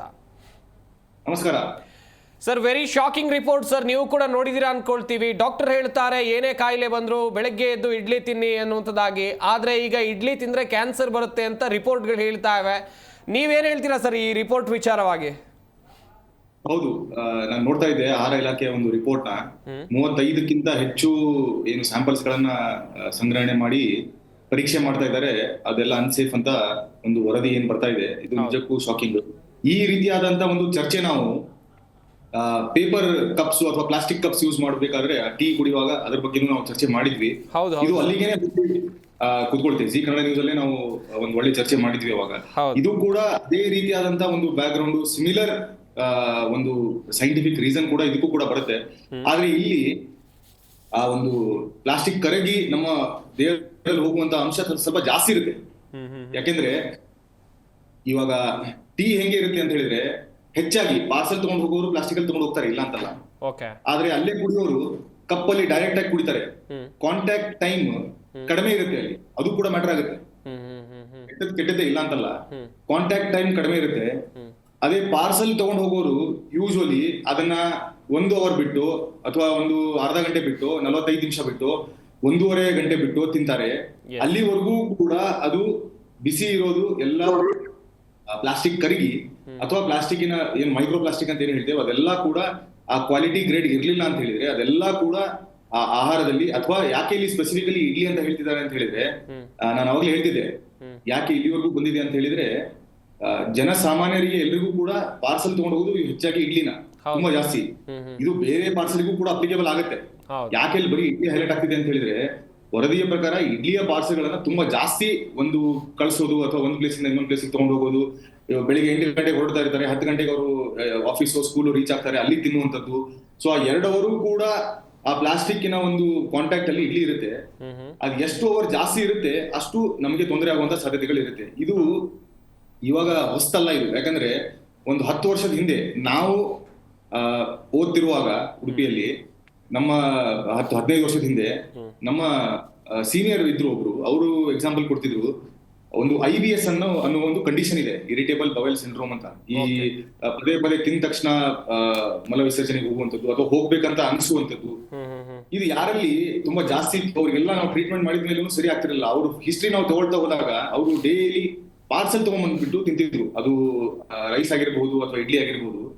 ಅವಾಗ ನಾವು ನೋಡಿದ್ರೆ ಅದನ್ನ ಅವ್ರಿಗೆ ಸ್ಟಾಪ್ ಮಾಡಿಸಿದ್ಮೇಲೆ ನಾವು ಕ್ರಮೇಣವಾಗಿ, ನಾನು ಡೈರೆಕ್ಟ್ ಆಗಿ ಲಿಂಕ್ ಆಗಿದೆ ಅಂತ ಹೇಳ್ತಿಲ್ಲ, ಆದ್ರೆ ಒಂದು 3-4 ವಾರ ಅದನ್ನ ನಾವು ಬಿಡಿಸಿದ ಮೇಲೆ ಅವ್ರಿಗೆ ಈ ರೀತಿಯಾದಂತಹ ತೊಂದರೆಗಳು ನಮ್ಮ ಮೆಡಿಸಿನ್ ಜೊತೆ ಕಾಂಬಿನೇಷನ್ ಮಾಡಿ, ಡಯಟ್ ಲೈಫ್ ಸ್ಟೈಲ್ ಜೊತೆ ಕಾಂಬಿನೇಷನ್ ಮಾಡಿದಾಗ ತುಂಬಾ ಒಳ್ಳೆ ರಿಲೀಫ್ ಸಿಕ್ಕಿರೋದನ್ನ ನಾನು ಸ್ವತಃ ನೋಡಿದ್ದೇನೆ, ಕೇಳಿದ್ದೇನೆ. ಸೊ ಇದಾಗಿರುವಂತಹ ಒಂದು ಅಂಶ ಈಗಲ್ಲ, ನಾನು ಅಗೇನ್ 15 ವರ್ಷ ಹಿಂದೆ ಹೇಳ್ತಿದ್ದೇನೆ, 2010, 11, 12 ಟೈಮಲ್ಲಿ ಹೇಳ್ತಿರೋದು ನಾನಿದು. ಸೊ ಇಲ್ಲಿ ಆ ಪ್ಲಾಸ್ಟಿಕ್ಕಿನ ಕಾಂಟ್ಯಾಕ್ಟ್ ಎಷ್ಟು ಬರ್ತಾ ಇರುತ್ತೆ ಅಷ್ಟು ಅದು ಒಳಗಡೆ ಹೋದ್ಮೇಲೆ ಗಟ್ಟಿಗೆ ಇರಿಟೇಷನ್ ಮಾಡುವಂಥದ್ದು. ಎಷ್ಟು ಜಾಸ್ತಿ ಒಂದು ಅಂಶ ಅಥವಾ ಒಂದು ಫುಡ್ ನಮ್ಮ ಗಟ್ಟಿಗೆ ಆಗ್ಲಿ ಅಥವಾ ಎಲ್ಲೇ ಯಾವುದೇ ಒಂದು ಆರ್ಗನಿಗೆ ಇರಿಟೇಷನ್ ಮಾಡುತ್ತೆ, ಆ ಇರಿಟೇಷನ್ ತುಂಬಾ ಜಾಸ್ತಿ ದಿವಸ ಆಯ್ತು ಅಥವಾ ಒಂದು ದಿವಸದಲ್ಲಿ ತುಂಬಾ ಜಾಸ್ತಿ ಟೈಮ್ ಆಯ್ತು ಅಂತ ಹೇಳಿದ್ರೆ ಅದು ಕ್ಯಾನ್ಸರ್ಗೆ ಕಾರಣ ಆಗುವಂತದ್ದು ಖಂಡಿತವಾಗ್ಲೂ ಪ್ರೂವ್ ಆಗಿರುವಂತ ಒಂದು ಅಂಶ, ಅದರಲ್ಲಿ ಏನು ಡೌಟೇ ಇಲ್ಲ. ಸೊ ಈ ನಿಟ್ಟಿನಲ್ಲಿ ನೋಡ್ತಾ ಇದ್ರೆ ಇವತ್ತಿನ ವರದಿ ಏನಿದೆ ಅದು ಖಂಡಿತವಾಗ್ಲೂ ಶಾಕಿಂಗು. ಆದ್ರೆ ನಾನು ಹೇಳ್ತಿರೋದು ಇದು ನಾವು ಬರೀ ಇಡ್ಲಿಗೆ ಮಾತ್ರ ಅಪ್ಲಿಕೇಬಲ್ ಮಾಡಬಾರ್ದು. ಇದು ಯಾವ್ಯಾವ ಆಹಾರ ಪದಾರ್ಥಗಳನ್ನ ನಾವು ಸೇವಿಸ್ತಾ ಇದ್ದೇವೆ, ಅಲ್ಲಿ ಎಲ್ಲಿ ಪ್ಲಾಸ್ಟಿಕ್ ಜೊತೆ ಜಾಸ್ತಿ ಕಾಂಟ್ಯಾಕ್ಟ್ ಟೈಮ್ ಇದೆ ಅದನ್ನ ನಾವು ಹೆಂಗೆ ಕಡಿಮೆ ಮಾಡಬಹುದು ಅಂತ ನಾವು ನೋಡಿದ್ರೆ ತುಂಬಾ ಉತ್ತಮ ಅಂತ ನನ್ನ ಅನಿಸಿಕೆ. ವೆಲ್ ಸರ್, ವೆಲ್, ತುಂಬಾ ಚೆನ್ನಾಗಿ ಹೇಳ್ತಾ ಇದ್ರಿ. ಮಧುಕರ್ ಶೆಟ್ರೆ, ಡಾಕ್ಟರ್ ಹೇಳ್ತಾ ಇದ್ರು, ನೀವು ಕೂಡ ಕೇಳ್ತಾ ಇದ್ರಿ ಅನ್ಕೊಂಡೆ. ಇಡ್ಲಿ ತಯಾರಿಕೆಯ ಬಗ್ಗೆ ಆಗ್ಲೇ ನೀವು ಮಾಹಿತಿಯನ್ನ ಕೊಟ್ರಿ ಸರ್. ಆದ್ರೆ ಪಾರ್ಸಲ್ ವಿಚಾರವಾಗಿ ಮಾತನಾಡ್ತಾ ಹೋಗೋದಾದ್ರೆ ಸರ್, ಅಲ್ಲಿ ಪ್ಲಾಸ್ಟಿಕ್ ಬಳಕೆ ಆಗುತ್ತಲ್ವಾ ಸರ್? ಈಗ ಪ್ಲಾಸ್ಟಿಕ್ ವಿಚಾರದಲ್ಲಿ ಈಗ ಪಾರ್ಸೆಲ್ ಮಾಡ್ಲಿಕ್ಕೆ ಹೊರಟಾಗ್ಲೂ ಕೂಡ ಮುಂಚೆ ಹೋಟೆಲ್ಗಳಲ್ಲಿ ಸಾಮಾನ್ಯವಾಗಿ ಪಾರ್ಸೆಲ್ ಚಾರ್ಜಸ್ ಅನ್ನ ಮಾಡ್ತಾ ಇರ್ಲಿಲ್ಲ. ಯಾವಾಗ ಸರ್ಕಾರ ಪ್ಲಾಸ್ಟಿಕ್ ಬ್ಯಾನ್ ಮಾಡ್ಲಿಕ್ಕೆ ಹೊರಡ್ತು, ಅದಕ್ಕೆ ಆಲ್ಟರ್ನೇಟಿವ್ ಆಗಿ ನಾವು ಕಂಟೈನರ್ ಗಳಿರ್ಬಹುದು, ಸಾಂಬಾರ್ ಮತ್ತೆ ಚಟ್ನಿಗೆ ಸಪರೇಟ್ ಆಗಿ ಚಿಕ್ಕ ಕಂಟೈನರ್ ಇರ್ಬಹುದು, ಇಡ್ಲಿಗಳಿಗೆ ಕಂಟೈನರ್ ಬಾಕ್ಸ್ ಗಳಿರ್ಬಹುದು, ಇದರಲ್ಲಿ ಪಾರ್ಸೆಲ್ ಮಾಡಿ ಕೊಡೋದ್ರಿಂದ ಪಾರ್ಸೆಲ್ ಚಾರ್ಜಸ್ ಕೂಡ ಹಾಕ್ತಾ ಇರೋದ್ರಿಂದ ಪ್ರತಿಯೊಬ್ರು ಕೂಡ ಈಗ ಪ್ಲಾಸ್ಟಿಕ್ ಅನ್ನ ಸಾಮಾನ್ಯವಾಗಿ ಯಾರು ಯೂಸ್ ಮಾಡೋದಿಲ್ಲ. ಯಾಕೆ ಮಾಡೋದಿಲ್ಲ ಅಂತ ಹೇಳಿದ್ರೆ, ನಾವು ಆ ರೀತಿ ಪೇಪರ್ ಹಾಕ್ಬಿಟ್ಟು ಅಥವಾ ಪ್ಲಾಸ್ಟಿಕ್ ಶೀಟ್ ಹಾಕಿ ಚಟ್ನಿ ಹಾಕಿ ಪಾರ್ಸೆಲ್ ಮಾಡಿ ಕೊಟ್ಟಾಗ ಆ ಗ್ರಾಹಕರು, ಬುದ್ಧಿವಂತರಾದಂತಹ ಗ್ರಾಹಕರು ಅಲ್ಲೇ ಅವರು ಅಬ್ಜೆಕ್ಷನ್ ಮಾಡ್ತಾರೆ. ನೋಡಿ, ನನಗೆ ಪಾರ್ಸೆಲ್ ಚಾರ್ಜಸ್ ಬೇಕಾದ್ರೆ ಹಾಕಿ, ಆದ್ರೆ ಈ ರೀತಿಯ ಪಾರ್ಸೆಲ್ ಬೇಡ, ನಮ್ಗೆ ಹೈಜಿನಿಕ್ ಆಗಿ ಪ್ಯಾಕಿಂಗ್ ಬೇಕು. ಯಾಕಂತ ಹೇಳಿದ್ರೆ ಅವ್ರ ಮನೆಗೆ ತಗೊಂಡು ಹೋಗುದು ಅವರ ಮಕ್ಕಳಿಗೆ ಅಥವಾ ಅವರ ಹೆಂಡತಿಗೆ ಊಟ ಮಾಡ್ಲಿಕ್ಕೆ, ಅವರ ಆರೋಗ್ಯವನ್ನ ಹಾಳು ಮಾಡ್ಲಿಕ್ಕೂ ಕೂಡ ಅವ್ರು ರೆಡಿ ಇರೋದಿಲ್ಲ. ಹಾರ್ಡ್ಲಿ 10 ರೂಪಾಯಿ ಪಾರ್ಸೆಲ್ ಚಾರ್ಜಸ್ ಆಗುತ್ತೆ, ಅವ್ರು ಕೊಡ್ತಾರೆ. ಹಾಗಾಗಿ ಬುದ್ಧಿವಂತರಾದಂತಹ ಗ್ರಾಹಕರು ಎಲ್ಲಿ ನೀಟಾಗಿ ಪಾರ್ಸೆಲ್ ಮಾಡಿ ಕೊಡ್ತಾರೆ, ಯಾರು ಎಲ್ಲಿ ಪ್ಲಾಸ್ಟಿಕ್ ಅನ್ನ ಬಳಸದೆ ಪದಾರ್ಥವನ್ನ ಕೊಡ್ತಾರೆ. ಇನ್ನು ಕೆಲವು ಗ್ರಾಹಕರು ಮನೆಯಿಂದ ಈಗ ಇಡ್ಲಿ ಬೇಕು, 20 ಇಡ್ಲಿ ಬೇಕು ಅಂತ ಹೇಳಿದ್ರೆ ಅವ್ರು ತಗೊಂಡ್ ಬರ್ತಾರೆ. ಕಾಫಿ ಬೇಕು ಅಂತ ಹೇಳಿದ್ರೆ ಈ ರೀತಿಯ ವ್ಯವಸ್ಥೆಗಳು ಆಗಿದೆ. ಆದ್ರೆ ಕಂಪ್ಲೀಟ್ ಆಗಿ ಪ್ಲಾಸ್ಟಿಕ್ ಅನ್ನ ಮುಕ್ತಗೊಳಿಸ್ಲಿಕ್ಕೆ ಅದಕ್ಕೆ ಸಂಬಂಧಪಟ್ಟ ಡಿಪಾರ್ಟ್ಮೆಂಟ್ಗಳು ಖಂಡಿತ ಮಾಡಿದ್ರೆ ಆಗತ್ತೆ. ಈಗ ನೋಡಿ, ಪ್ಲಾಸ್ಟಿಕ್ ಹಾಳೆಯನ್ನ ಈಗ ಬಳಸ್ತಾರೆ ಅವರು. ಆಕ್ಚುಲಿ ಕಾಸ್ಟಿಂಗ್ ಜಾಸ್ತಿಯೇ ಬರುತ್ತೆ ಲೆಕ್ಕ ಹಾಕ್ಲಿಕ್ಕೆ ಹೋದ್ರೆ. ನೀವು ಇಡ್ಲಿ ತಟ್ಟೆಗೆ ಬಟ್ಟೆಯನ್ನು ಉಪಯೋಗಿಸಿದ್ರೆ ಕನಿಷ್ಠ 2-3 ತಿಂಗಳು ಆ ಬಟ್ಟೆ ಜೀವಿತ ಇರುತ್ತೆ, ಅದಕ್ಕೆ ಅವಧಿ ಅಷ್ಟು ಅವಧಿಗೆ ಯೂಸ್ ಮಾಡಬಹುದು. ಆದ್ರೆ ನೀವು ಪ್ಲಾಸ್ಟಿಕ್ ಹಾಳೆ ಇಡ್ಲಿಯಿಂದ ಜಾಸ್ತಿ ಹಾನಿಕಾರಕ. ಯಾಕೆ ಅಂತ ಹೇಳಿದ್ರೆ, ಈಗ ಪ್ಲಾಸ್ಟಿಕ್ ಹಾಳೆ ಹಾಕಿ ಇಡ್ಲಿ ಹಾಕ್ಬಿಟ್ಟು ಒಳಗಡೆ ಇಡ್ತೀವಿ, 10-12 ನಿಮಿಷಗಳ ಕಾಲ ಅದು ಇಡ್ಲಿಯ ಹೊಟ್ಟೆಗೆ ಸ್ಟೀಮ್ ಅಲ್ಲಿ ಬೇಯ್ತದೆ. ಈಗ ನೀವು ಇಡ್ಲಿ ಹೊರಗಡೆ ತೆಗೆದು ಪ್ಲಾಸ್ಟಿಕ್ ಅಲ್ಲಿ ಪಾರ್ಸೆಲ್ ಮಾಡಿ ಕೊಟ್ಟರೆ ಅಷ್ಟು ಅಂದ್ರೆ ಆ ಮಟ್ಟದ ಎಫೆಕ್ಟ್ ಆಗ್ಲಿಕ್ಕಿಲ್ಲ. ಆದ್ರೆ ಇದು ಡೈರೆಕ್ಟ್ ಆಗಿ ಒಳಗಡೆ ಬೇಯುವುದರಿಂದ ಖಂಡಿತವಾಗಿಯೂ ಕೂಡ ಜನರ ಆರೋಗ್ಯದ ಮೇಲೆ ಅದು ಪರಿಣಾಮ ಬೀರುತ್ತೆ.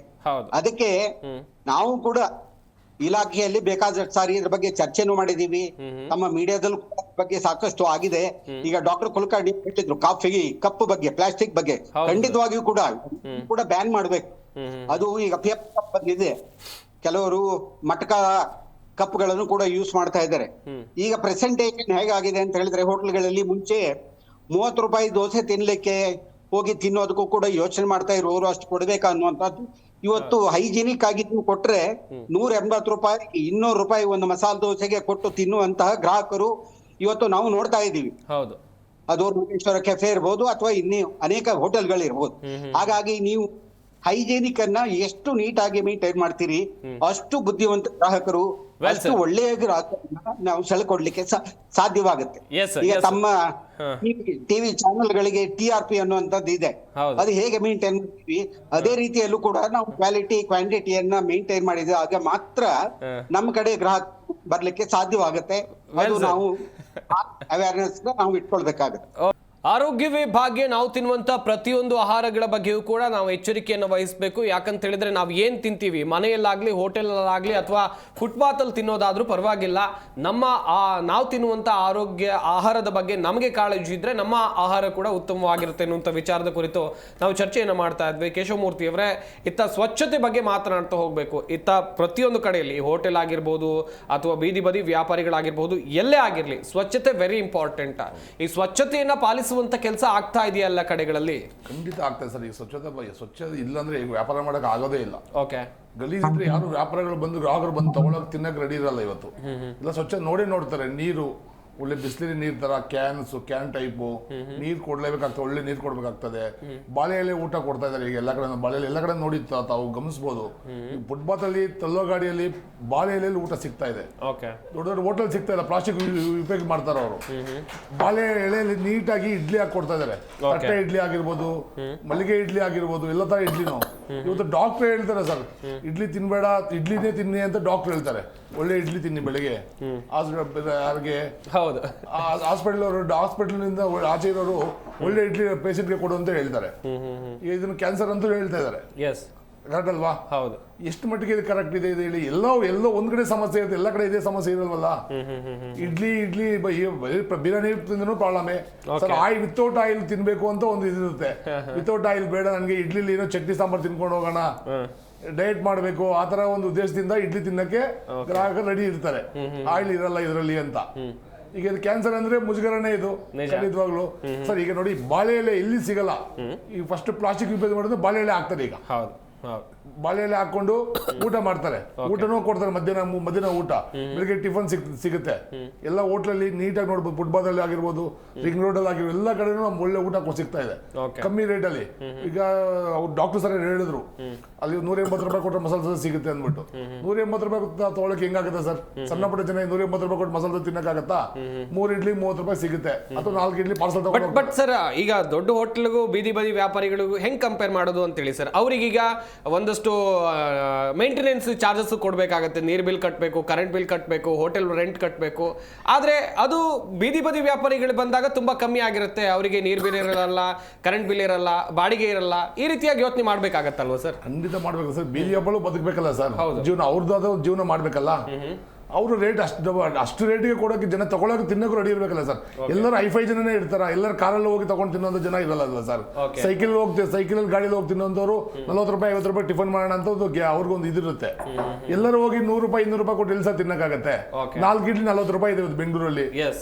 ಏನು ಅದು ಇಲ್ಲಿ 50 ರೂಪಾಯಿ ತಗೊಂಡು ಎಲ್ಲಿ ತಿನ್ನೋದು, 200 ರೂಪಾಯಿ ಕೊಟ್ಟು ಎಲ್ಲಿ ತಿನ್ನಕ್ಕಾಗತ್ತೆ? ಗ್ರಾಹಕರು ಇವತ್ತು ನಮ್ದು ಅವೇರ್ನೆಸ್ ಆಗ್ಬೇಕಾಗಿದೆ. ಇದರ ಸಮಸ್ಯೆಗಳಿದೆ, ಅದನ್ನ ಪಾಲಿಸಬೇಕು ಅನ್ನೋದು. ಈಗ ನೋಡಿ, ಮಾರ್ಷಲ್ BBMP ಎಲ್ಲ ಅವೇರ್ನೆಸ್ ಕೊಡ್ತಾ ಇದಾರೆ.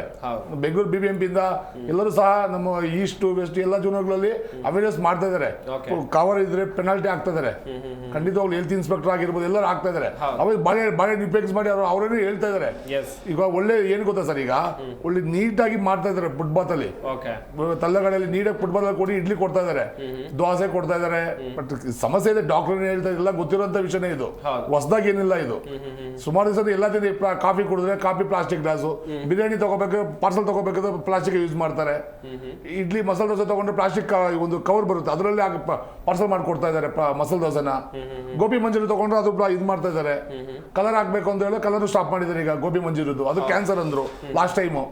ಇದು FSS ಇದಾಗಿದೆ ಅಂತ ಹೇಳಿದ್ರು. ಟೇಸ್ಟಿಂಗ್ ಪೌಡರ್ ಹಾಕ್ಬಾರ್ದು ಅಂತ ಹೇಳಿದ್ರು, ಅದನ್ನು ಸಹ ಅವಾಯ್ಡ್ ಮಾಡಿದ್ದಾರೆ ಈಗ ನಮ್ದು. ಏನು ಎಲ್ಲಾನು ಈಗ ಒಂದೊಂದು ಗಮನಕ್ಕೆ ಬರ್ತಾನೆ ಇದೆ. ಅವರು ಗೋಬಿ ಮಂಜೂರಿ ಮತ್ತೆ ಅದನ್ನು ತಿನ್ಬಾರ್ದು, ಕ್ಯಾನ್ಸರ್ ಬರುತ್ತೆ ಅಂತ ಹೇಳಿದ್ರು. ಸುಮಾರು ಒಂದು 6 months ಆಯ್ತು. ಇದೇ ಮೀಡಿಯಾ ನಾವು ಇದೇ ಜಿ ಕನ್ನಡದಲ್ಲಿ ಮಾತಾಡಿ ಅದನ್ನು ಇದು ಮಾಡಿದ್ವಿ. ಎಸ್ ಮಾತನಾಡ್ತಾ ಹೋಗೋಣ. ರಂಗಸ್ವಾಮಿ ಅವರೇ, ಈಗ ಒಂದಷ್ಟು ವಿಚಾರಗಳ ಕುರಿತು ಮಾಹಿತಿಯನ್ನು ಕೊಡ್ತಾ ಇದ್ರು. ಈಗ ಇವರು ಈ ಪರೀಕ್ಷೆಯನ್ನು ಮಾಡಿದಾರಲ್ಲ, ಇವರು ಕಲೆಕ್ಟ್ ಮಾಡಿರುವಂತ ಎಲ್ಲಾ ಸ್ಯಾಂಪಲ್ಗಳ ಮೇಲೆ ನಿಮ್ಗೇನಾದ್ರೂ ವಿಶ್ವಾಸ ಇದೆಯಾ ಅಂತ ಹೇಳಿದ್ರೆ ಸರಿಯಾಗಿ ಈ ವರದಿ ಅಥವಾ ಈ ಪರೀಕ್ಷೆಗಳು ನಡೆದಿವೆ ಹೇಗೆ ಸರ್? ಸತ್ಯ ಅಲ್ಲ, ಯಾಕೆಂದರೆ ವರದಿ 100ಕ್ಕೆ 100 ತಲುಪಿದೆ. ಏಕೆಂದರೆ ಒಬ್ಬರು ಅಧಿಕಾರಿಗಳು ಕೂತ್ಕೊಂಡು ಸುಳ್ಳು ವರದಿ ಕೊಡೋಕ್ಕಾಗೋದಿಲ್ಲ. ಏಕೆಂದರೆ ಕ್ಯಾನ್ಸರು ಜಾಸ್ತಿ ಕಾಯಿಲೆ ಬಂದಾಗ ರಕ್ತವನ್ನು ತಗೊಂಡಾಗ ಆ ರಿಪೋರ್ಟು ಸಹಿತ ಬರ್ತದೆ. ಒಂದು ದಿನಕ್ಕೆ ಗೌರ್ಮೆಂಟ್ ಹಾಸ್ಪಿಟ್ಲ್ ಆಗಲಿ ಪ್ರೈವೇಟ್ ಆಗಿರ್ಬೋದು ಇಷ್ಟು ಅಂತ ಕ್ಯಾನ್ಸರ್ ಪಾರ್ಟಿಗಳು ಅಂತ ಸರ್ಕಾರಕ್ಕೆ ವರದಿ ಕೊಡುತ್ತೆ. ಅದು ಬೇಕಾದರೆ ಅದು 100ಕ್ಕೆ 100 ಸತ್ಯ. ಯಾಕೆಂದರೆ ಇವಾಗ ನಾನು ನಮ್ಮ ಹೋಟೆಲ್ ಸಂಘದ ಸದಸ್ಯರು ಒಬ್ರು ಹೇಳ್ತಾ ಇದ್ರು, ಮತ್ತು ನಮ್ಮ ವಕೀಲರು ಸಾಹೇಬ್ ಅವರು ಡಾಕ್ಟರ್ ಸಾಹೇಬರು ಸಹಿತ ಹೇಳ್ತಾ ಇದ್ರು. ಈಗಾಗಲೇ ಈ ಚಾನಲ್ಲಿ ಸುಮಾರು ನಾವು ಈ ಗೋಬಿ ಆಯಿತು, ಆಮೇಲೆ ಬೇರೆ ಬೇರೆ ಇವು ಆಯಿತು, ಕಾಟನ್ ಕ್ಯಾಂಡಿ ಅವೆಲ್ಲ ಆಯಿತು. ಇದು ಪ್ಲಸ್ ಪಾಯಿಂಟ್ ತಿನ್ನೋ ಆಹಾರ ಪದಾರ್ಥ. ಗೋಬಿ ಬಿಡಿ ಏನೋ ಡೈಲಿ ತಿನ್ನೋಕೆ ಹೋಗಲ್ಲ, ಅಪರೂಪಕ್ಕೆ ವಾರಕ್ಕೊಂದ್ಸರಿ ಪಾನಿಪುರಿ ಅವೆಲ್ಲ ತಿನ್ಕೊಡ್ತಾರೆ. ಡೈಲಿ ತಿನ್ನೋ ಪದಾರ್ಥ ಅಂದರೆ ರೈಸ್ ಬಾತು, ಇಡ್ಲಿ, ವಡೆ, ಮಸಾಲೆ ದೋಸೆ, ಇದು ಮೇಯ್ನ್ ತಿಂತಾ ಇದ್ದಾರೆ. ಇವತ್ತು ನಮ್ಮ ಸಾಹೇಬ್ರು ಹೇಳಿದ್ರು, ನಾನು 2 ಪರಲ್ಲೂ ನಾನು ಮಾತಾಡಬೇಕಾಗುತ್ತೆ. ಹೋಟೆಲ್ಗಳಲ್ಲಿ ದೊಡ್ಡ ಹೋಟೆಲ್ಗಳಾಗಿರ್ಬೋದು, ಚಿಕ್ಕ ಹೋಟೆಲ್ ಆಗಿರ್ಬೋದು, ಫುಟ್ಪಾತ್ ಆಗಿರ್ಬೋದು, ಗ್ರಾಹಕರು ಕೊಡಬೇಕಾದ್ರೆ ಫಸ್ಟ್ ಹೋಟೆಲ್ಲಿ ಅವರೊಂದು ಬೋರ್ಡ್ ಹಾಕಬೇಕು, ನಮ್ಮಲ್ಲಿ ಪ್ಲಾಸ್ಟಿಕ್ ಉಪಯೋಗವಿಲ್ಲ, ಈ ಪ್ಲಾಸ್ಟಿಕ್ ಇದ್ದರೆ ನಮ್ಮ ಮೇಲೆ ಸರ್ಕಾರಕ್ಕೆ ನೀವು ವರದಿಯನ್ನು ತಲುಪಿಸಿ. ಫುಟ್ಪಾತ್ ಅವರು ಹಾಕಬೇಕು, ಹೋಟೆಲ್ ಹಾಕಿ. ಯಾಕೆ ಹೇಳ್ತಾ ಇದ್ದೀನಿ ಅಂದರೆ ಗ್ರಾಹಕರಿಗೆ ಮೈಂಡ್ ಶಾಕ್ ಆಗುತ್ತೆ. ಅವಾಗ ಏನಾಗುತ್ತೆ, ಗ್ರಾಹಕರು ತಿಂತಾನೆ. ಇದು ಏನಾಗುತ್ತೆ ಅಂದರೆ ನಾವು ತಿನ್ನಿ ನಮಗೇನು ಇವಾಗ ಬಾಳೆಲ್ಲ ಸಿಗಲ್ಲ, ಸಿಂಪಲ್ ತೊಳೆಯಕ್ಕೆ ನೀರು ಇರಲ್ಲ, ನೀರು ವೇಸ್ಟ್ ಆಗುತ್ತೆ. ನೀರು ಬೆಲೆ ರೈಟ್ ಜಾಸ್ತಿ, ಕರೆಂಟ್ ವಿದ್ ಬಿಲ್ ರೈಟ್ ಜಾಸ್ತಿ, ಬಾಡಿಗೆ ರೈಟ್ ಜಾಸ್ತಿ, ರೆಂಟ್ ಜಾಸ್ತಿ. ಇದು ಸಿಂಪಲ್. ಆಹಾರಕ್ಕೆ ಹಾಕ್ಕೊಡ್ತಾನೆ, ಸಾಂಬಾರು ಹಾಕ್ತಾನೆ, ಅನ್ನ ಹಾಕ್ತಾನೆ, ಬಿಸಿ ಹಾಕ್ಕೊಡ್ತಾನೆ. ಅವನಿಗೇನೋ ತೊಳೆಯಕ್ಕೆ ಇವಾಗ ಕೆಲಸಗಾರ ಸಿಗೋದಿಲ್ಲ, ಸಿಂಪಲ್. ಆಮೇಲೆ ಇವಾಗ ಏನಿದೆ ಪ್ಲಾಸ್ಟಿಕ್ ಇವು ಬಂದ್ಬಿಟ್ಟೆ, ಪ್ಲೇಟ್ ಬಂದಿದೆ, ಇವಕ್ಕೆಲ್ಲ ಬಹಳ ಡೇಂಜರ್ ಕೆಮಿಕಲ್. ಸಿಂಪಲ್ ನೋಡ್ತಾ ಇದ್ರೆ ಏನ್ ಗೊತ್ತಾ, ಈಗ ಅಡಿಕೆ ಪ್ಲೇಟ್ ಅನ್ನೋದು ಬಂದಿದೆ. ಈಗ ಅಡಿಕೆ ಪ್ಲೇಟ್ ಇಂದ ಕೊಡ್ತಾ ಇದ್ದಾರೆ ಕೆಲವು ಫುಟ್ಪಾತ್ ಅಲ್ಲೇ ಅಡಿಕೆ ಪ್ಲೇಟ್ ಕೊಡ್ತಾರೆ. ಇಡ್ಲಿಗೆ ಅಡಿಕೆ ಪ್ಲೇಟ್ ಕೊಡ್ತಾ ಇದ್ದಾರೆ.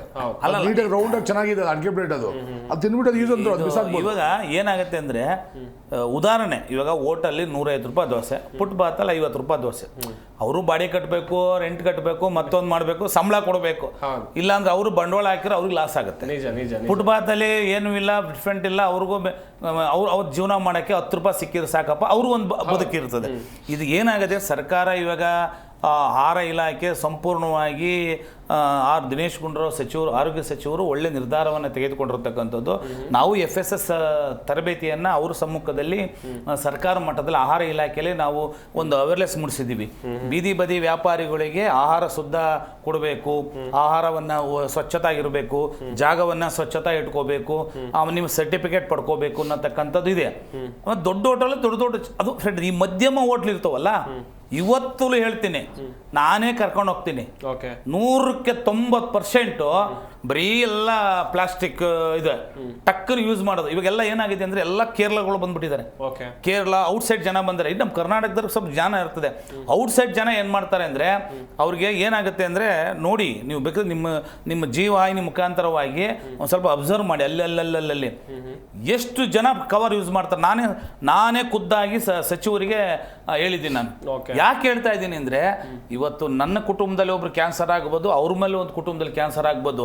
ಆ ನೆರಳು ತರಲ್ಲ, ಆ ನೆರಳು ಬಂದಾಗ ನೋವು ತಿಂದಾಗ ಆ ಕುಟುಂಬ ಗೊತ್ತಾಗುತ್ತೆ, ಓ ನಾನು ಈ ತರ ತಿನ್ಬಾರ್ದು. ಖಂಡಿತ ಅದನ್ನ ಏನ್ ಮಾಡ್ಬೇಕು, ನಮ್ ಗ್ರಾಹಕರು ಎಚ್ಚೆತ್ಕೊಳ್ಬೇಕು. ಯಾರೇ ಅವನ ಆಹಾರ ಪದಾರ್ಥ ಪ್ಲಾಸ್ಟಿಕ್ ಅಲ್ಲಿ ಮಾಡ್ಕೊಡ್ತಾನ, ನೆಕ್ಸ್ಟ್ ಅವ್ನು ಕಂಪ್ಲೇಂಟ್ ಮಾಡ್ಬೇಕು. ಎಲ್ಲಿಗೆ?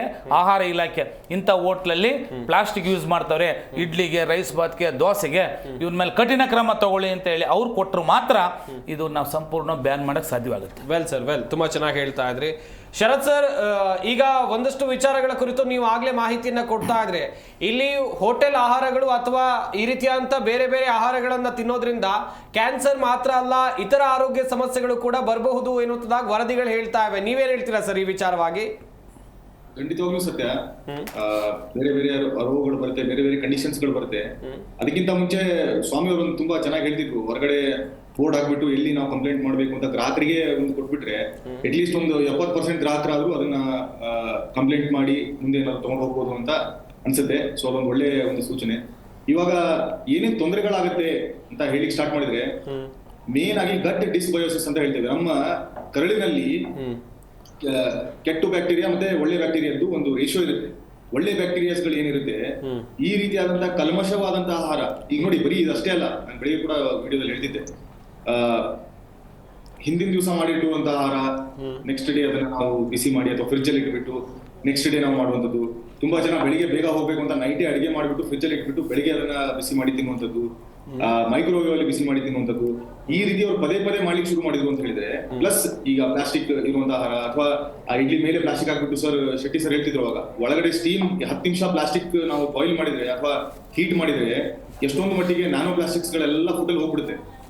ಅದೆಲ್ಲ ಕರಳಿನಲ್ಲಿ ಹೋಯ್ತು ಅಂತ ಹೇಳಿದ್ರೆ ಒಳ್ಳೆಯ ಬ್ಯಾಕ್ಟೀರಿಯಾಸ್ ಗಳು ಏನಿರುತ್ತೆ, ಗುಡ್ ಬ್ಯಾಕ್ಟೀರಿಯಾ ಅಂತ ಹೇಳೋದು ಜಸ್ಟ್ ನಾವು ಜನರಲ್ ಲ್ಯಾಂಗ್ವೇಜ್ ಅಲ್ಲಿ, ಅದೆಲ್ಲ ಸತ್ತೋಗ್ಬಿಡುತ್ತೆ. ಬರೀ ಅದೊಂದೇ ಕಾರಣ ಅಲ್ಲ, ಹಲವಾರು ಕಾರಣಗಳಿಂದ ಸತ್ತೋಗೋ ಸಾಧ್ಯತೆಗಳಿರುತ್ತೆ. ಇದು ಒಂದು ನಾನು ಹೇಳ್ತಿರೋದು ನಿಮಗೆ ಕಂಡೀಷನ್. ಅದು ಸತ್ತೋಯ್ತು ಅಂತ ಹೇಳಿದ್ರೆ ಅಲ್ಲಿ ನಮ್ಮ ಕರಳಿಗೆ ಸಂಬಂಧಪಟ್ಟಂತ ರೋಗಗಳು ಉಲ್ಬಣ ಆಗ್ಲಿಕ್ಕೆ ಶುರು ಆಗುತ್ತೆ. ಈ ಕರಳಿಗೆ ಸಂಬಂಧಪಟ್ಟಂತ ರೋಗಗಳು ಶುರು ಆಯ್ತು ಅಂತ ಹೇಳಿದ್ರೆ ಅದು ಇಡೀ ದೇಹಕ್ಕೆ ಎಫೆಕ್ಟ್ ಆಗುತ್ತೆ. ಅದು ಆಮೇಲೆ ಸ್ಕಿನ್ ಡಿಸೀಸ್ ಆಗಬಹುದು, ಆಟೋಇಮ್ಯೂನ್ ಸ್ಕಿನ್ ಡಿಸೀಸ್ ಅಂತ ಹೇಳ್ತಿರ್ತೀವಿ ನಾವು, ಸೋರಿಯಾಸಿಸ್ ಅಂತ ಕಾಯಿಲೆಗಳಿರ್ಬೋದು, ಎಕ್ಸಿಮಾ ಅಂತ ಕಾಯಿಲೆ ಇರಬಹುದು, ಅದು ಆಗುವಂತ ಸಾಧ್ಯತೆಗಳಿರುತ್ತೆ. ಸೊ ಇದೆಲ್ಲ ಕೂಡ ಸ್ಟಾರ್ಟ್ ಆಗುವುದು ನಮ್ಮ ಕರುಳಿನಿಂದ ಅಥವಾ ಗಟ್ಟಿಂದ.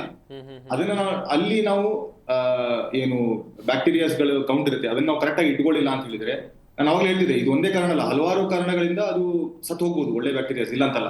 ಅದನ್ನ ತಿರ್ಗಾ ನಾವು ತಗೊಂಡ್ಬಂದ್ಬಿಟ್ಟು ಅದನ್ನ ನಾವು ಒಂದು ಹೋಮಿಯೋಸ್ಟಾಸಿಸ್ ಅದನ್ನ ನಾರ್ಮಲೈಸ್ ಮಾಡ್ಬೇಕು ಅಂತ ಹೇಳಿದ್ರೆ ಹಲವಾರು ತಿಂಗಳು ವರ್ಷಗಳು ಬೇಕಾಗುತ್ತೆ. ನಾರ್ಮಲ್ಸಿನ ನಾವು ಹಾಳು ಮಾಡ್ಬಿಟ್ರೆ. ಸೊ ಇದು ಹಾಳಾಗಬಾರ್ದು ಅಂತ ಹೇಳಿದ್ರೆ ಅಲ್ಲಿ ಮೈಕ್ರೋ ಪ್ಲಾಸ್ಟಿಕ್ ಅಥವಾ ನ್ಯಾನೋ ಪ್ಲಾಸ್ಟಿಕ್ಸ್ ಅಂತ ಏನ್ ಹೇಳ್ತೇವೆ ಅದು ಖಂಡಿತವಾಗ್ಲೂ ಒಳಗಡೆ ಹೋಗ್ಬಾರ್ದು. ಇವಾಗ ನಾವು ಚರ್ಚೆ ಮಾಡ್ತಿರೋದು ಯಾಕೆ ಅಂತ ಹೇಳಿದ್ರೆ ಇಲ್ಲಿ ಬಿಸಿನೂ ಇದೆ, ಪ್ಲಾಸ್ಟಿಕ್ ಇದೆ, ಅದಕ್ಕೆ ಚರ್ಚೆ ಮಾಡ್ತಾ ಇದ್ದೇವೆ. ಅದರ್ವೈಸ್ ಹಲವಾರು ಪ್ರೊಸೆಸ್ಡ್ ಫುಡ್ಸ್ ಗಳಿರ್ಬಹುದು, ರೆಡಿಮೇಡ್ ಫುಡ್ಸ್ ಗಳಿರ್ಬಹುದು, ಎಲ್ಲಾ ಪ್ಲಾಸ್ಟಿಕ್ ನಲ್ಲೇ ಬರ್ತಾ ಇದೆ. ಅವರು ನಾವು ಲೈಸೆನ್ಸ್ಡ್ ಪ್ಲಾಸ್ಟಿಕ್ ಅಥವಾ ಏನ್ ಲಿಮಿಟ್ ಇದೆ ಅದಕ್ಕಿಂತ ಚೆನ್ನಾಗಿರುವಂತಹ ಮೈಕ್ರೋನ್ ಪ್ಲಾಸ್ಟಿಕ್ ಅಂತ ಹೇಳಿ ಅವ್ರು ಬಳಕೆ ಮಾಡ್ತಾ ಇರ್ತಾರೆ. ಆದ್ರೆ ಇವಾಗ ನಾನು ವಿಷನ ಡೈಲ್ಯೂಟ್ ಮಾಡಿ ತಗೊಳ್ತೇನೆ ಅಂತ ಹೇಳಿದ್ರೆ ಅದ್ರಲ್ಲಿ ಏನಾದ್ರು ಅರ್ಥ ಇದೆ ಅಂತ ನನ್ನ ಪ್ರಶ್ನೆ. ಇಲ್ಲ ಸರ್, ವಿಷ ಇದೆ ಸರ್, ನಾನು ಅದಕ್ಕೆ ಸ್ವಲ್ಪ ನೀರು ಬೆರೆಸ್ಬಿಟ್ಟು ಕುಡಿತೇನೆ ಅಂತ ಡೈಲ್ಯೂಟ್ ಮಾಡಿ ತಗೊಂಡ್ರು ಅಲ್ಲಿಗೆ ಸ್ಲೋ ಎಫೆಕ್ಟ್ ಇದ್ದೇ ಇರುತ್ತೆ. ಸೊ ಇದರಿಂದ ಸ್ಕಿನ್ನಿಗಾಗ್ಲಿ ಅಥವಾ ಅವರ ಒಂದು ಕಣ್ಣಿಗಾಗ್ಲಿ ಗಟ್ಟಿಗಾಗ್ಲಿ ಮೇನ್ ಮೈಂಡಿಗೆ, ಇವತ್ತು ನೋಡಿ ಹಲವಾರು ಜನರಿಗೆ ಎಲ್ಲಿ ತುಂಬಾ ಮಾನಸಿಕ ಕಾಯಿಲೆಗಳು ಕಾಣಿಸ್ಕೊಳ್ತಾ ಇದೆ. ತುಂಬಾ ಜನರು ಇದು ಶಾಕಿಂಗ್ ನ್ಯೂಸ್ ಇರ್ಬೋದು, ನಮ್ಮ ಸರ್ ಹೇಳ್ತಿದ್ರು ಅವಾಗ ಮುಂಚೆ ಮಾತಾಡಿದ್ದೆಲ್ಲ ನಾರ್ಮಲ್ ಅಂತ. ಹೌದು, 10 ವರ್ಷ 15 ವರ್ಷದಿಂದಾನೇ ಆಗ್ತಿರುವಂತ ಟಾಪಿಕ್ ಇದೆಲ್ಲ. ಮಾನಸಿಕ ಕಾಯಿಲೆಗಳು, ಖಿನ್ನತೆ ಇರಬಹುದು ಅಥವಾ ಆಂಗ್ಸೈಟಿ ಇರಬಹುದು, ಇದೆಲ್ಲ ಕೂಡ ಫುಡ್ ಇಂದ ಬರುತ್ತೆ. ನಮ್ಮ ಕರುಳು ಸರಿ ಇರ್ಲಿಲ್ಲ ಅಂತ ಹೇಳಿದ್ರೆ, ಒಬ್ಬ ಮನುಷ್ಯನಿಗೆ ಚಿಂತೆ ಆಗ್ತಿದೆ ಅಂತ ಹೇಳಿದ್ರೆ ಅವನ ಹೊಟ್ಟೆ ಸರಿ ಇಲ್ಲ ಅಂತ. ಹೊಟ್ಟೆ ಸರಿ ಇಲ್ಲ ಅಂದ್ರೆ ಏನು ಬೇದಿ ಆಗ್ಬೇಕು, ವಾಂತಿ ಆಗ್ಬೇಕು ಅಂತ ಅಲ್ಲ. ಹೊಟ್ಟೆ ಸರಿ ಇಲ್ಲ ಅಂತ ಹೇಳಿದ್ರೆ ಅವ್ನು ತಗೊಳ್ತಿರುವಂತ ಆಹಾರ ಸರಿ ಇರ್ಲಿಕ್ಕಿಲ್ಲ, ಅವನ ಪಚನ ಕ್ರಿಯೆ ಸರಿ ಇರ್ಲಿಕ್ಕಿಲ್ಲ, ಅವನ ಮಲ ವಿಸರ್ಜನೆ ಕ್ರಿಯೆ ಸರಿ ಇರ್ಲಿಕ್ಕಿಲ್ಲ ಅನ್ನುವಂಥದ್ದು ಇವಾಗ ಪ್ರೂವ್ ಕೂಡ ಆಗಿದೆ. ಹಳೆ ಕನ್ಸೆಪ್ಟೇ ಇಲ್ಲ ಅಂತಲ್ಲ. ಆದ್ರೆ ಎಲ್ಲಿ ಕರಳಿನಲ್ಲಿ ಆ ಬ್ಯಾಕ್ಟೀರಿಯಾಗಳ ಒಳ್ಳೆಯ ಬ್ಯಾಕ್ಟೀರಿಯಾಗಳ ಸಂಖ್ಯೆ ಕಡಿಮೆ ಆಗ್ಲಿಕ್ಕೆ ಶುರು ಆಗುತ್ತೆ, ಅಲ್ಲಿ ಮನುಷ್ಯನ ಒಂದು ಹ್ಯಾಪಿ ಹಾರ್ಮೋನ್ ಅಂತ ಹೇಳ್ತೀವಿ ನಾವು, ಅದೆಲ್ಲ ಡೈರೆಕ್ಟ್ ಲಿಂಕ್ ಇರುತ್ತೆ ಬ್ರೈನಿಗೆ. ಸೊ ನಾವು ಗಟ್ಟಿಗೆ ಅಥವಾ ನಮ್ಮ ಒಂದು ಅನ್ನನಾಳ ಏನಿರುತ್ತೆ ಅದಕ್ಕೆ ನಾವು ಸೆಕೆಂಡ್ ಬ್ರೈನ್ ಅಂತ ಹೇಳ್ತೇವೆ.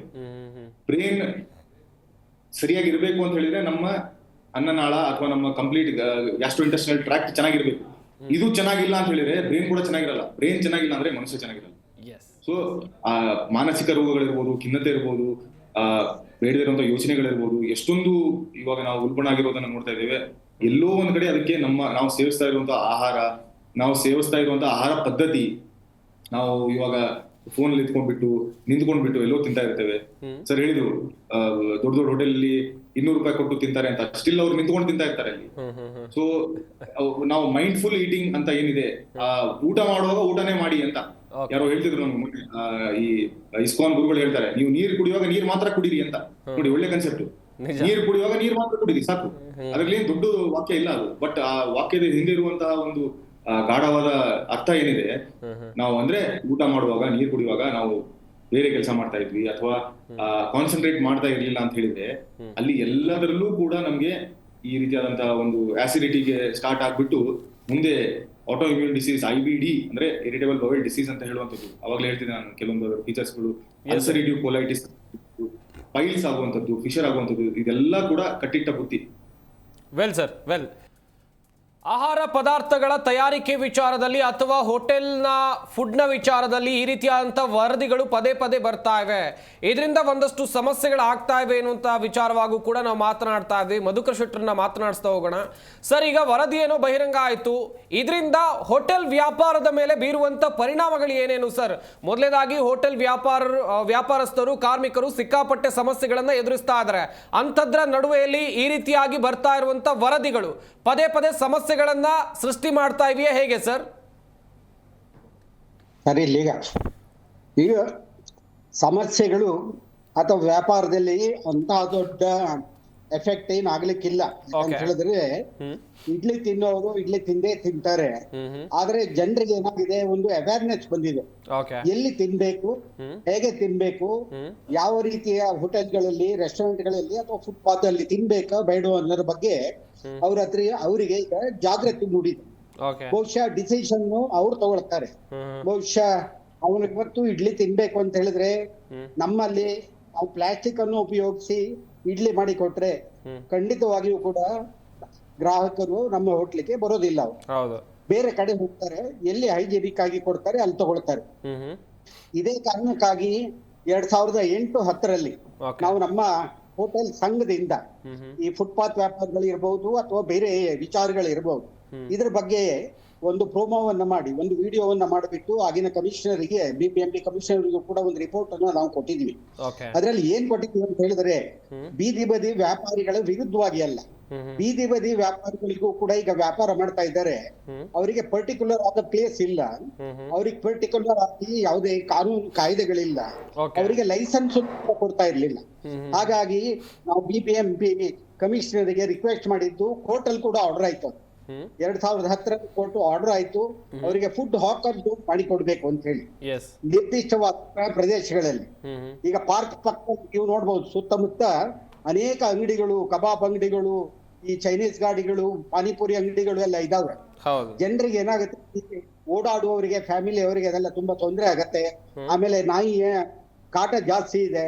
ಸೊ ಇದಕ್ಕೆಲ್ಲ ನಾವು ಮಾಡಿದಾಗ ಸರ್ಕಾರ, ಹೈಕೋರ್ಟ್ ನಮಗೆ ನಿರ್ದೇಶನವನ್ನು ಕೊಡ್ತು, ಇಮ್ಮಿಡಿಯೇಟ್ ಆಗಿ BBMP ಕಮಿಷನರ್ ಅವರಿಗೆ ಹಾಕರ್ ಝೋನ್ ಅನ್ನು ಮಾಡ್ಕೊಡ್ಬೇಕು ಸೇಫ್ಟಿ ಜಾಗದಲ್ಲಿ ಅಂತ ಹೇಳಿ. ಅವಾಗ ಏನಾಗುತ್ತೆ, ಒಬ್ಬ ಲೈಸೆನ್ಸ್ ಅನ್ನು ತಗೊಂಡು ನಡೆಸುವಾಗ ಒಂದು ಭಯ ಇರುತ್ತೆ. ಅವರು ನಿರ್ದಿಷ್ಟವಾಗಿ ಒಂದು ಇಲಾಖೆಯ ಅಡಿಯಲ್ಲಿ ಬರ್ತಾರೆ, ಆ ಕಾನೂನಿನ ಪ್ರಕಾರದಲ್ಲಿ ಅವರು ತಮ್ಮ ಸಂಸ್ಥೆಯನ್ನ, ತಮ್ಮ ಉದ್ಯೋಗವನ್ನ ಮಾಡ್ಬೇಕಾಗತ್ತೆ. ಬಹುಶಃ ಗಳಿಂದ ಕೆಲವೊಂದು ರಾಜಕೀಯ ಇರಬಹುದು, ಬೇರೆ ವಿಚಾರಗಳಿಂದ ಅದು ಜಾರಿಗೆ ತರಲಿಕ್ಕೆ ಅವ್ರು ಹೋಗಿಲ್ಲ. ನಾವು ಕೂಡ ಸುಮ್ಮನಾಗಿವಿ. ಈಗ ನಾವೇನ್ ಹೇಳ್ತಾ ಇರೋದು ಅಂತ ಹೇಳಿದ್ರೆ, ಎಲ್ಲೇ ಆಗ್ಲಿ, ಯಾವುದೇ ಗ್ರಾಹಕರಾಗಲಿ, ಶುಚಿಯಾಗಿರುವಂತಹ ಆಹಾರವನ್ನ ಯಾರು ಕೊಡ್ತಾರೆ ಅಲ್ಲಿ ಅವ್ರು ಹೋಗ್ಬೇಕಾಗುತ್ತೆ. ತಾವು ಒಂದ್ ಮಾತನ್ನ ಹೇಳಿದ್ರಿ, ಬಹುಶಃ ಮುಂದಕ್ಕೆ ನಾಳೆಯಿಂದಲೇ ನಿಮ್ಮ ವ್ಯಾಪಾರ ಕಮ್ಮಿ ಆಗ್ಬಹುದು ಅಂತ ಹೇಳಿ. ಖಂಡಿತವಾಗಿಯೂ ಕೂಡ ಯಾವ ಹೋಟೆಲ್ ಅವರು ಕೂಡ, ಈಗ 5 ಸ್ಟಾರ್ ಹೋಟ್ಲ್ ಇರ್ಬೋದು, 3 ಸ್ಟಾರ್ ಇರ್ಬೋದು, ಅಥವಾ ದರ್ಶಿನಿ ಹೋಟ್ಲ್ ಇರ್ಬೋದು, ದರ್ಶಿನಿ ಹೋಟ್ಲ್ ಅವರು ಎದುರುಗಡೆನೆ ಅವರ ಕಾನ್ಸೆಪ್ಟ್ ಏನು ಅಂತ ಹೇಳಿದ್ರೆ, ಕೌಂಟರ್ ಎದುರುಗಡೆನೆ ಅವರು ಎಲ್ಲ ಪದಾರ್ಥವನ್ನ ಮಾಡ್ತಾರೆ, ಮೇಕಿಂಗ್ ಕೂಡ ಅಲ್ಲೇ ಇರ್ತದೆ. ಏನೇ ಹೆಚ್ಚು ಕಮ್ಮಿ ಆದ್ರೂ ಕೂಡ ಅಲ್ಲಿ ನೋಡಿರ್ತಾರೆ. ಕೆಲವು ಸಾರಿ ನಾವು ನೋಡ್ತೀವಿ, ಇಡ್ಲಿ ಎಲ್ಲಾದ್ರೂ ಕೆಳಗೆ ಬಿತ್ತು, ಒಡೆ ಕೆಳಗಡೆ ಬಿತ್ತು, ಹುಡುಗರು ಏನೋ ಎತ್ತಿ ಕೊಟ್ಟರು ಕೂಡ ಇಮ್ಮಿಡಿಯೇಟ್ ಗ್ರಾಹಕರು ರಿಜೆಕ್ಟ್ ಮಾಡಿ, ನೋಡಪ್ಪ ಕೊಡ್ತಾ ಇದೆಯಾ, ಬೇರೆ ಕೊಡು ಅಂತ. ಮತ್ತೆ ನಮ್ಮಲ್ಲಿ ನೀವು ಹೆಚ್ಚಿನ ಹೋಟ್ಲ್ಗಳಲ್ಲಿ ನೋಡಿ, ತಟ್ಟೆಯ ಜೊತೆಗೆ ಬಾಳೆ ಎಲೆಯನ್ನ ಹಾಕಿಯೇ ನಾವು ಕೊಡ್ತಾ ಇದ್ವಿ. ಯಾಕಂತ ಹೇಳಿದ್ರೆ, ಗ್ರಾಹಕರ ಅಟ್ರಾಕ್ಟ್ ಮಾಡ್ಲಿಕ್ಕೆ. ನಾವು ಇವತ್ತು ಬೆಣ್ಣೆ ಹಾಕಿದ್ರೆ ಇನ್ನೊಬ್ಬ ತುಪ್ಪ ಹಾಕ್ತಾ ಇದ್ದಾನೆ, ಆ ರೀತಿಯ ಕಾಂಪಿಟೇಷನ್ಸ್ ಇದೆ. ನಮ್ಮ ಗ್ರಾಹಕರನ್ನು ಉಳಿಸ್ಕೊಳ್ಳೋದು ಕೂಡ ಚಾಲೆಂಜ್ ಆಗಿದೆ. ಬಹಳಷ್ಟು ಎತ್ತರದ ಬಾಡಿಗೆಯನ್ನ ಕಟ್ಟಬೇಕು. ಆಮೇಲೆ ನಮ್ಮ ಸಂಬಳ ಜಾಸ್ತಿ ಇದೆ, ಬೆಸ್ಕಾಂ ಮತ್ತೆ ಬಿಲ್ಗಳು ಜಾಸ್ತಿ ಇದಾವೆ. ಇವೆಲ್ಲ ನಿಭಾಯಿಸಿದ್ರೆ ಖಂಡಿತವಾಗಿಯೂ ಕೂಡ ಗ್ರಾಹಕರ ಒಂದು ಸಂಪರ್ಕವನ್ನ, ಅವರ ಒಂದು ನೆಟ್ವರ್ಕ್ ಅನ್ನು ಉಳಿಸ್ಕೊಂಡಾಗ ಮಾತ್ರ ಸಾಧ್ಯವಾಗುತ್ತೆ. ಹಾಗಾಗಿ ಜ್ಞಾನ ಬಂದಿದೆ, ಮುಂದೆಯೂ ಕೂಡ ಯಾವುದೇ ಗ್ರಾಹಕರಿಗೆ ತೊಂದರೆ ಆಗದ ರೀತಿಯಲ್ಲಿ ಜನರಿಗೆ, ಹೋಟೆಲ್ ಉದ್ಯಮಿಗಳಿಗೆ ಸಂದೇಶವನ್ನು ಕಳಿಸುವಂತ ಕೆಲಸವನ್ನ ಖಂಡಿತವಾಗಿಯೂ ನಾವು ಮಾಡ್ತೀವಿ. ವೆಲ್ ಸರ್, ವೆಲ್ ಬರ್ತೀನಿ ದಯವಿಟ್ಟು. ಎಸ್ ಕೇಶವಮೂರ್ತಿ ಅವರೇ, ಗಮನಿಸ್ತಾ ಇದ್ವಿ. ಕೊನೆಯದಾಗಿ ಈ ವಿಚಾರವಾಗಿ ಏನು ಹೇಳೋಕೆ ಇಷ್ಟಪಡ್ತೀರಾ, ಚುಟುಕಾಗಿ ಹೇಳ್ತಾ ಹೋಗ್ಬೋದಾದ್ರೆ? ಸರ್, ಇವತ್ತು ಬೀದಿ ಪದಿಯಲ್ಲಿ ಇಡ್ಲಿ ತಿನ್ನೋದ್ರಿಂದನೇ ಕ್ಯಾನ್ಸರ್ ಬರೋಂತ ಹೇಳಕ್ ಬರೋದೇ ಇಲ್ಲ. ಓಕೆ. ಅಥವಾ ಎಲ್ಲ ಪದಾರ್ಥಗಳಲ್ಲೂ ತೊಂದರೆ ಇದೆ. ಹಣ್ಣಲ್ಲಿ ಪ್ರಾಬ್ಲಮ್ ಇದೆ, ತರಕಾರಿಯಲ್ಲಿ ಪ್ರಾಬ್ಲಮ್ ಇದೆ, ಗ್ರೇಪ್ಸ್ಗೆ ಮದ್ದು ಹೊಡಿತಾರೆ, ಅದನ್ನು ತೊಳ್ಬಿಟ್ಟು ತಿನ್ಬೇಕು. ಹೌದು. ತರಕಾರಿಗೆ ಮದ್ದು ಹೊಡಿಲ್ವಾ, ಕಲ್ಲಂಗಡಿಗೆ ಇಂಜೆಕ್ಟ್ ಮಾಡ್ತಾರೆ. ಇಂಜೆಕ್ಷನ್ ಮಾಡ್ತಾರೆ ಅಂತ ಯೂಟ್ಯೂಬಲ್ಲಿ ಬರ್ತಾ ಇದೆ. ಜನ ಬಂದು ಇವತ್ತು ಕಲ್ಲಂಗಡಿ ತಗೋಬೇಕಾದ್ರೂ ಕಷ್ಟಪಡ್ತಾರೆ, ಚೆಕ್ ಮಾಡ್ತಾರೆ ಕಾಯಿನ, ಒಂದು ಕಲ್ಲಂಗಡಿ ಹಣ್ಣು ತಗೊಂಡ್ಬಿಟ್ಟು ಇಂಜೆಕ್ಷನ್ ಹಾಕಿದಂತ ಕಾಯಿನ ತಗೊಂಡು ನೋಡ್ತಾರೆ, ಹೌದು. ಯೂಟ್ಯೂಬಲ್ಲಿ ನೋಡಿರ್ತಾರೆ ಅವರು, ಖಂಡಿತ. ಅಥವಾ ಮೀಡಿಯಾದಲ್ಲಿ ನೋಡಿರ್ತಾರೆ. ಇದೆಲ್ಲ ಸಮಸ್ಯೆಗಳಿದೆ. ಇಡ್ಲಿ ಒಂದೇ ಅಲ್ಲ, ನೋಡಿ ಈಗ ಬಿರಿಯಾನಿ ತಗೋಬೇಕಾದ್ರೆ ಅವರು ಫ್ಯಾಟು, ಮಟನ್ ಅಂಗಡಿಲಿ ಹೋದ್ರೆ ಫ್ಯಾಟಲ್ಲಿ ತಗೊಂಡು ಹೋಗ್ತಾರೆ ಬಿರಿಯಾನಿ ಅಂಗಡಿಯವರು. ಏನಕ್ಕಪ್ಪ ತಗೊಂಡು ಹೋಗ್ತೀವಿ ಈ ಫ್ಯಾಟ್ ಅಂತ ಹೇಳಿದ್ರೆ, ಆ ಫ್ಯಾಟ್ನೇ ಹಾಕ್ಬಿಟ್ಟು ಬಿರಿಯಾನಿ ಮಾಡ್ತಾರೆ ಅವರು, ಆ ಟೇಸ್ಟ್ ಬರುತ್ತೆ ಅದು. ಮತ್ತೆ ಅದ್ರಲ್ಲಿ ಕ್ಯಾನ್ಸರ್ ಬರಲ್ವಾ? ಪ್ರತಿಯೊಂದು ಸಮಸ್ಯೆನೇ ಇದೆ ಸರ್. ಈಗ ಇಡ್ಲಿ ಒಂದೇ ಅಲ್ಲ, ಬಿರಿಯಾನಿ ಒಂದೇ ಅಲ್ಲ, ಪಾರ್ಸಲ್ ಸಮಸ್ಯೆ ಇದೆ. ಏನು ಅವ್ರು ಹೇಳಿದ್ರು ಪಾಪ, ಅವ್ರು ಹೇಳಿದ್ರು ಕರೆಕ್ಟ್ ಆಗಿದೆ ಅದು. ಇವತ್ತು ನಮಗೆ ವೆಂಡಿಂಗ್ ಜೂನ್ ಮಾಡ್ಕೊಡ್ಬೇಕು, ಫುಡ್ ಜೂನ್ ಮಾಡ್ಕೊಡ್ಬೇಕು ಸರ್ಕಾರ ಇದಕ್ಕೆ. ಅದು ನಮ್ಗೆ ಅಲ್ಲಿ ಟಾಯ್ಲೆಟ್ಸ್ ಮಾಡ್ಕೊಡ್ಬೇಕಾಗ್ತದೆ ಸರ್ಕಾರ ಇದಕ್ಕೆ. ರಾಜ್ಯ ಸರ್ಕಾರ ಅಥವಾ ಕೇಂದ್ರ ಸರ್ಕಾರ ಎರಡು ಮಾಡ್ಕೊಡ್ತೀವಿ ಅಂತ ಹೇಳ್ತಾರೆ, ಬರೀ ಭರವಸೆ ಕೊಡ್ತಾ ಇದಾರೆ. ಸತತವಾಗಿ 5 ವರ್ಷ ನಾವು ಲೆಟರ್ ಕೊಡ್ತಾನೆ ಇದೀವಿ ಸರ್, ಮಾಡ್ಕೊಡಿ, ಫುಡ್ ಜೂನ್ ಮಾಡ್ಕೊಡಿ, ಕ್ಲೀನ್ ಆಗಿರುತ್ತೆ, ಸ್ವಚ್ಛವಾಗಿರುತ್ತೆ, ಬೆಂಗಳೂರು ಕ್ಲೀನ್ ಆಗಿರುತ್ತೆ ಅಂತ ಹೇಳ್ತಾ ಇದೀವಿ. ಅದು ಇವತ್ತರೆಗೂ ಮಾಡ್ಕೊಟ್ಟಿದ್ದಿಲ್ಲ. ಇವತ್ತರೆಗೂ 50-100 ಲೆಟರ್ ಬರ್ಕೊಟ್ಟಿದೀವಿ ಸರ್, ನಮ್ಗೆ ಫುಡ್ ಜೂನ್ ಮಾಡ್ಕೊಡಿ ಅಂತ. ಫುಡ್ ಜೂನ್ ಮಾಡ್ಕೊಟ್ರೆ ಅಲ್ಲಿ ಟಾಯ್ಲೆಟ್ ಇರುತ್ತೆ, ನೀಟಾಗಿ ನೀರು ವ್ಯವಸ್ಥೆ ಇರುತ್ತೆ, ಕ್ಲೀನಾಗಿ ಗಾಡಿಗಳು ಹಾಕೊಂಡು ವ್ಯಾಪಾರ ಮಾಡ್ತಾರೆ. ಎಲ್ಲ ತರನು ಸಮಸ್ಯೆಗಳು ಅಲ್ಲಿ ಪರಿಹಾರ ಆಗುತ್ತೆ. Well sir, well. ಕೊನೆಯದಾಗಿ ರಂಗಸ್ವಾಮಿ ಅವರೇ, ನಾನು ಇವತ್ತು ಸುಮಾರು ಹೋಟೆಲ್ರವರು ಫುಟ್ಪಾತ್ ಬಂದಿದ್ದಾರೆ. ಯಾಕೆ ಹೇಳ್ತಾ ಇದ್ದೀನಿ ಅಂದರೆ, ಹೋಟೆಲಲ್ಲಿ ಬಿಸ್ನೆಸ್ ಕಮ್ಮಿ, ರೈಟ್ ಜಾಸ್ತಿ.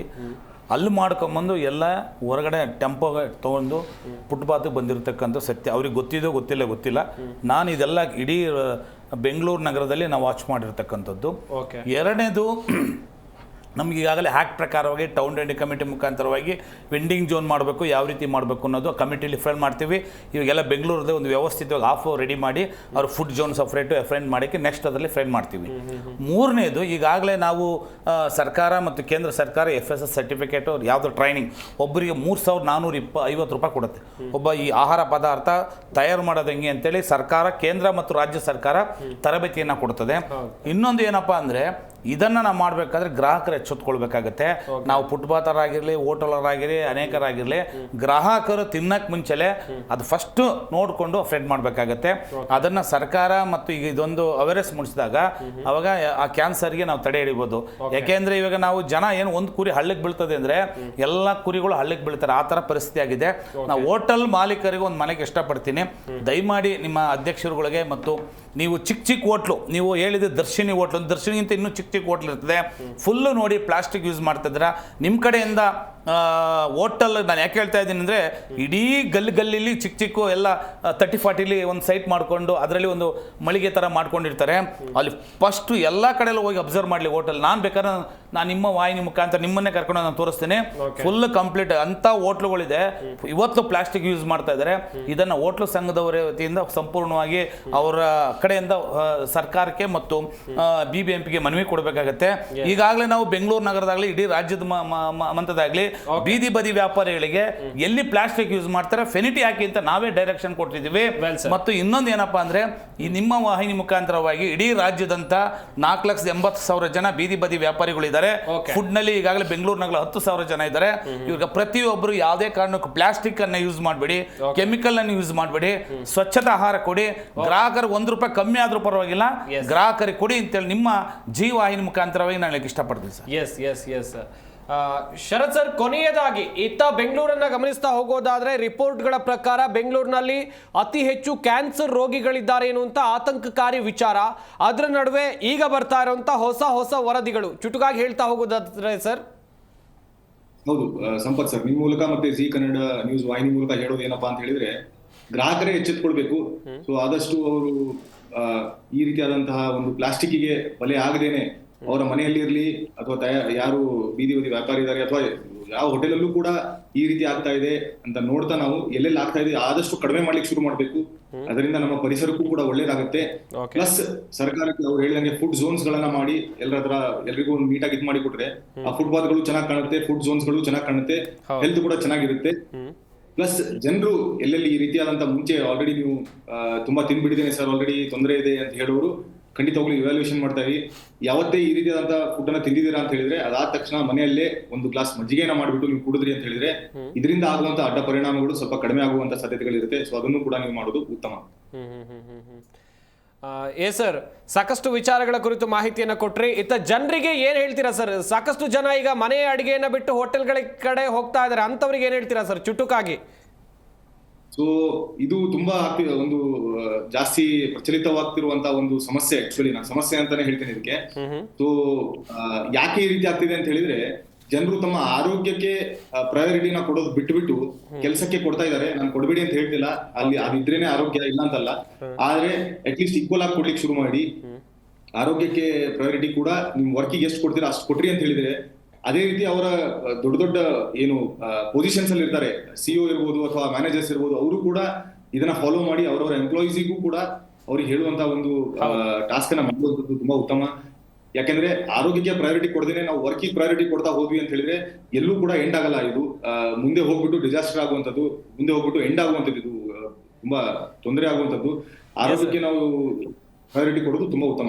ವೆಲ್ ಸರ್, ಗಮನಿಸ್ತಾ ಇರಬಹುದು ವೀಕ್ಷಕರೇ, ನಮ್ಮ ಈ ಚರ್ಚಾ ಕಾರ್ಯಕ್ರಮದಲ್ಲಿ ಸಾಕಷ್ಟು ವಿಚಾರಗಳ ಕುರಿತು ನಾವು ಚರ್ಚೆಯನ್ನು ಮಾಡಿದ್ವಿ. ಚರ್ಚಾ ಕಾರ್ಯಕ್ರಮದಲ್ಲಿ ಭಾಗಿಯಾದಂಥ ಡಾಕ್ಟರ್ ಶರದ್ ಕುಲಕರ್ಣಿ, ಹಾಗೆಯೇ ಮಧುಕರ್ ಶೆಟ್ರು, ರಂಗಸ್ವಾಮಿ ಅವರು, ಕೇಶವಮೂರ್ತಿ ಅವರು, ಎಲ್ಲರಿಗೂ ಕೂಡ ಧನ್ಯವಾದಗಳು. ಚರ್ಚೆಯಲ್ಲಿ ಭಾಗಿಯಾಗಿ ಸಾಕಷ್ಟು ವಿಚಾರದ ಬಗ್ಗೆ ಅಥವಾ ಸಾಕಷ್ಟು ಮಾಹಿತಿಯನ್ನು ಕೊಟ್ಟಿದ್ದಕ್ಕಾಗಿ.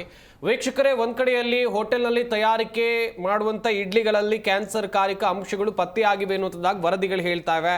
ಇತ್ತ ಹೋಟೆಲ್ ಸಂಘದವರ ಜೊತೆಯಲ್ಲೂ ಕೂಡ ನಾವು ಮಾತನಾಡಿದ್ವಿ. ಅವ್ರು ಹೇಳಿದ್ರು ಈ ರೀತಿಯಾಗಿ ಯಾವ ಕಡೆಗಳಲ್ಲಿ ಆಗ್ತಾ ಇವೆ, ಮುಂದಿನ ದಿನಗಳಲ್ಲಿ ಆ ರೀತಿಯಾಗಿ ಆಗೋದಿಲ್ಲ ಎನ್ನುವುದಾಗಿ ಭರವಸೆಯನ್ನು ಕೊಟ್ಟರು. ಇತ್ತ ಬೀದಿ ಬದಿ ವ್ಯಾಪಾರಿಗಳ ಜೊತೆಯಲ್ಲೂ ಕೂಡ ಮಾತನಾಡಿದಂಥ ಸಂದರ್ಭದಲ್ಲಿ ಅದೇ ಅಭಿಪ್ರಾಯ ವ್ಯಕ್ತವಾಯಿತು. ಮುಂದಿನ ದಿನಗಳಲ್ಲಿ ಹೋಟೆಲ್ನವರು ಕೂಡ ಆಹಾರವನ್ನು ತಯಾರಿಸುವಂಥ ಸಂದರ್ಭದಲ್ಲಿ ಸ್ವಚ್ಛತೆ ಅಥವಾ ಒಂದಷ್ಟು ಸುರಕ್ಷಿತ ಮಾರ್ಗಗಳನ್ನು ಅನುಸರಿಸಿ ಅಂತ ಹೇಳ್ತಾ ಈ ವಿಶೇಷ ಚರ್ಚಾ ಕಾರ್ಯಕ್ರಮವನ್ನು ಮುಗಿಸ್ತಾ ಇದೀವಿ. ನೋಡ್ತಾ ಇರಿ ಜಿ ಕನ್ನಡ ನ್ಯೂಸ್, ಸತ್ಯವೇ ಸುದ್ದಿಯ ಜೀವಾಳ.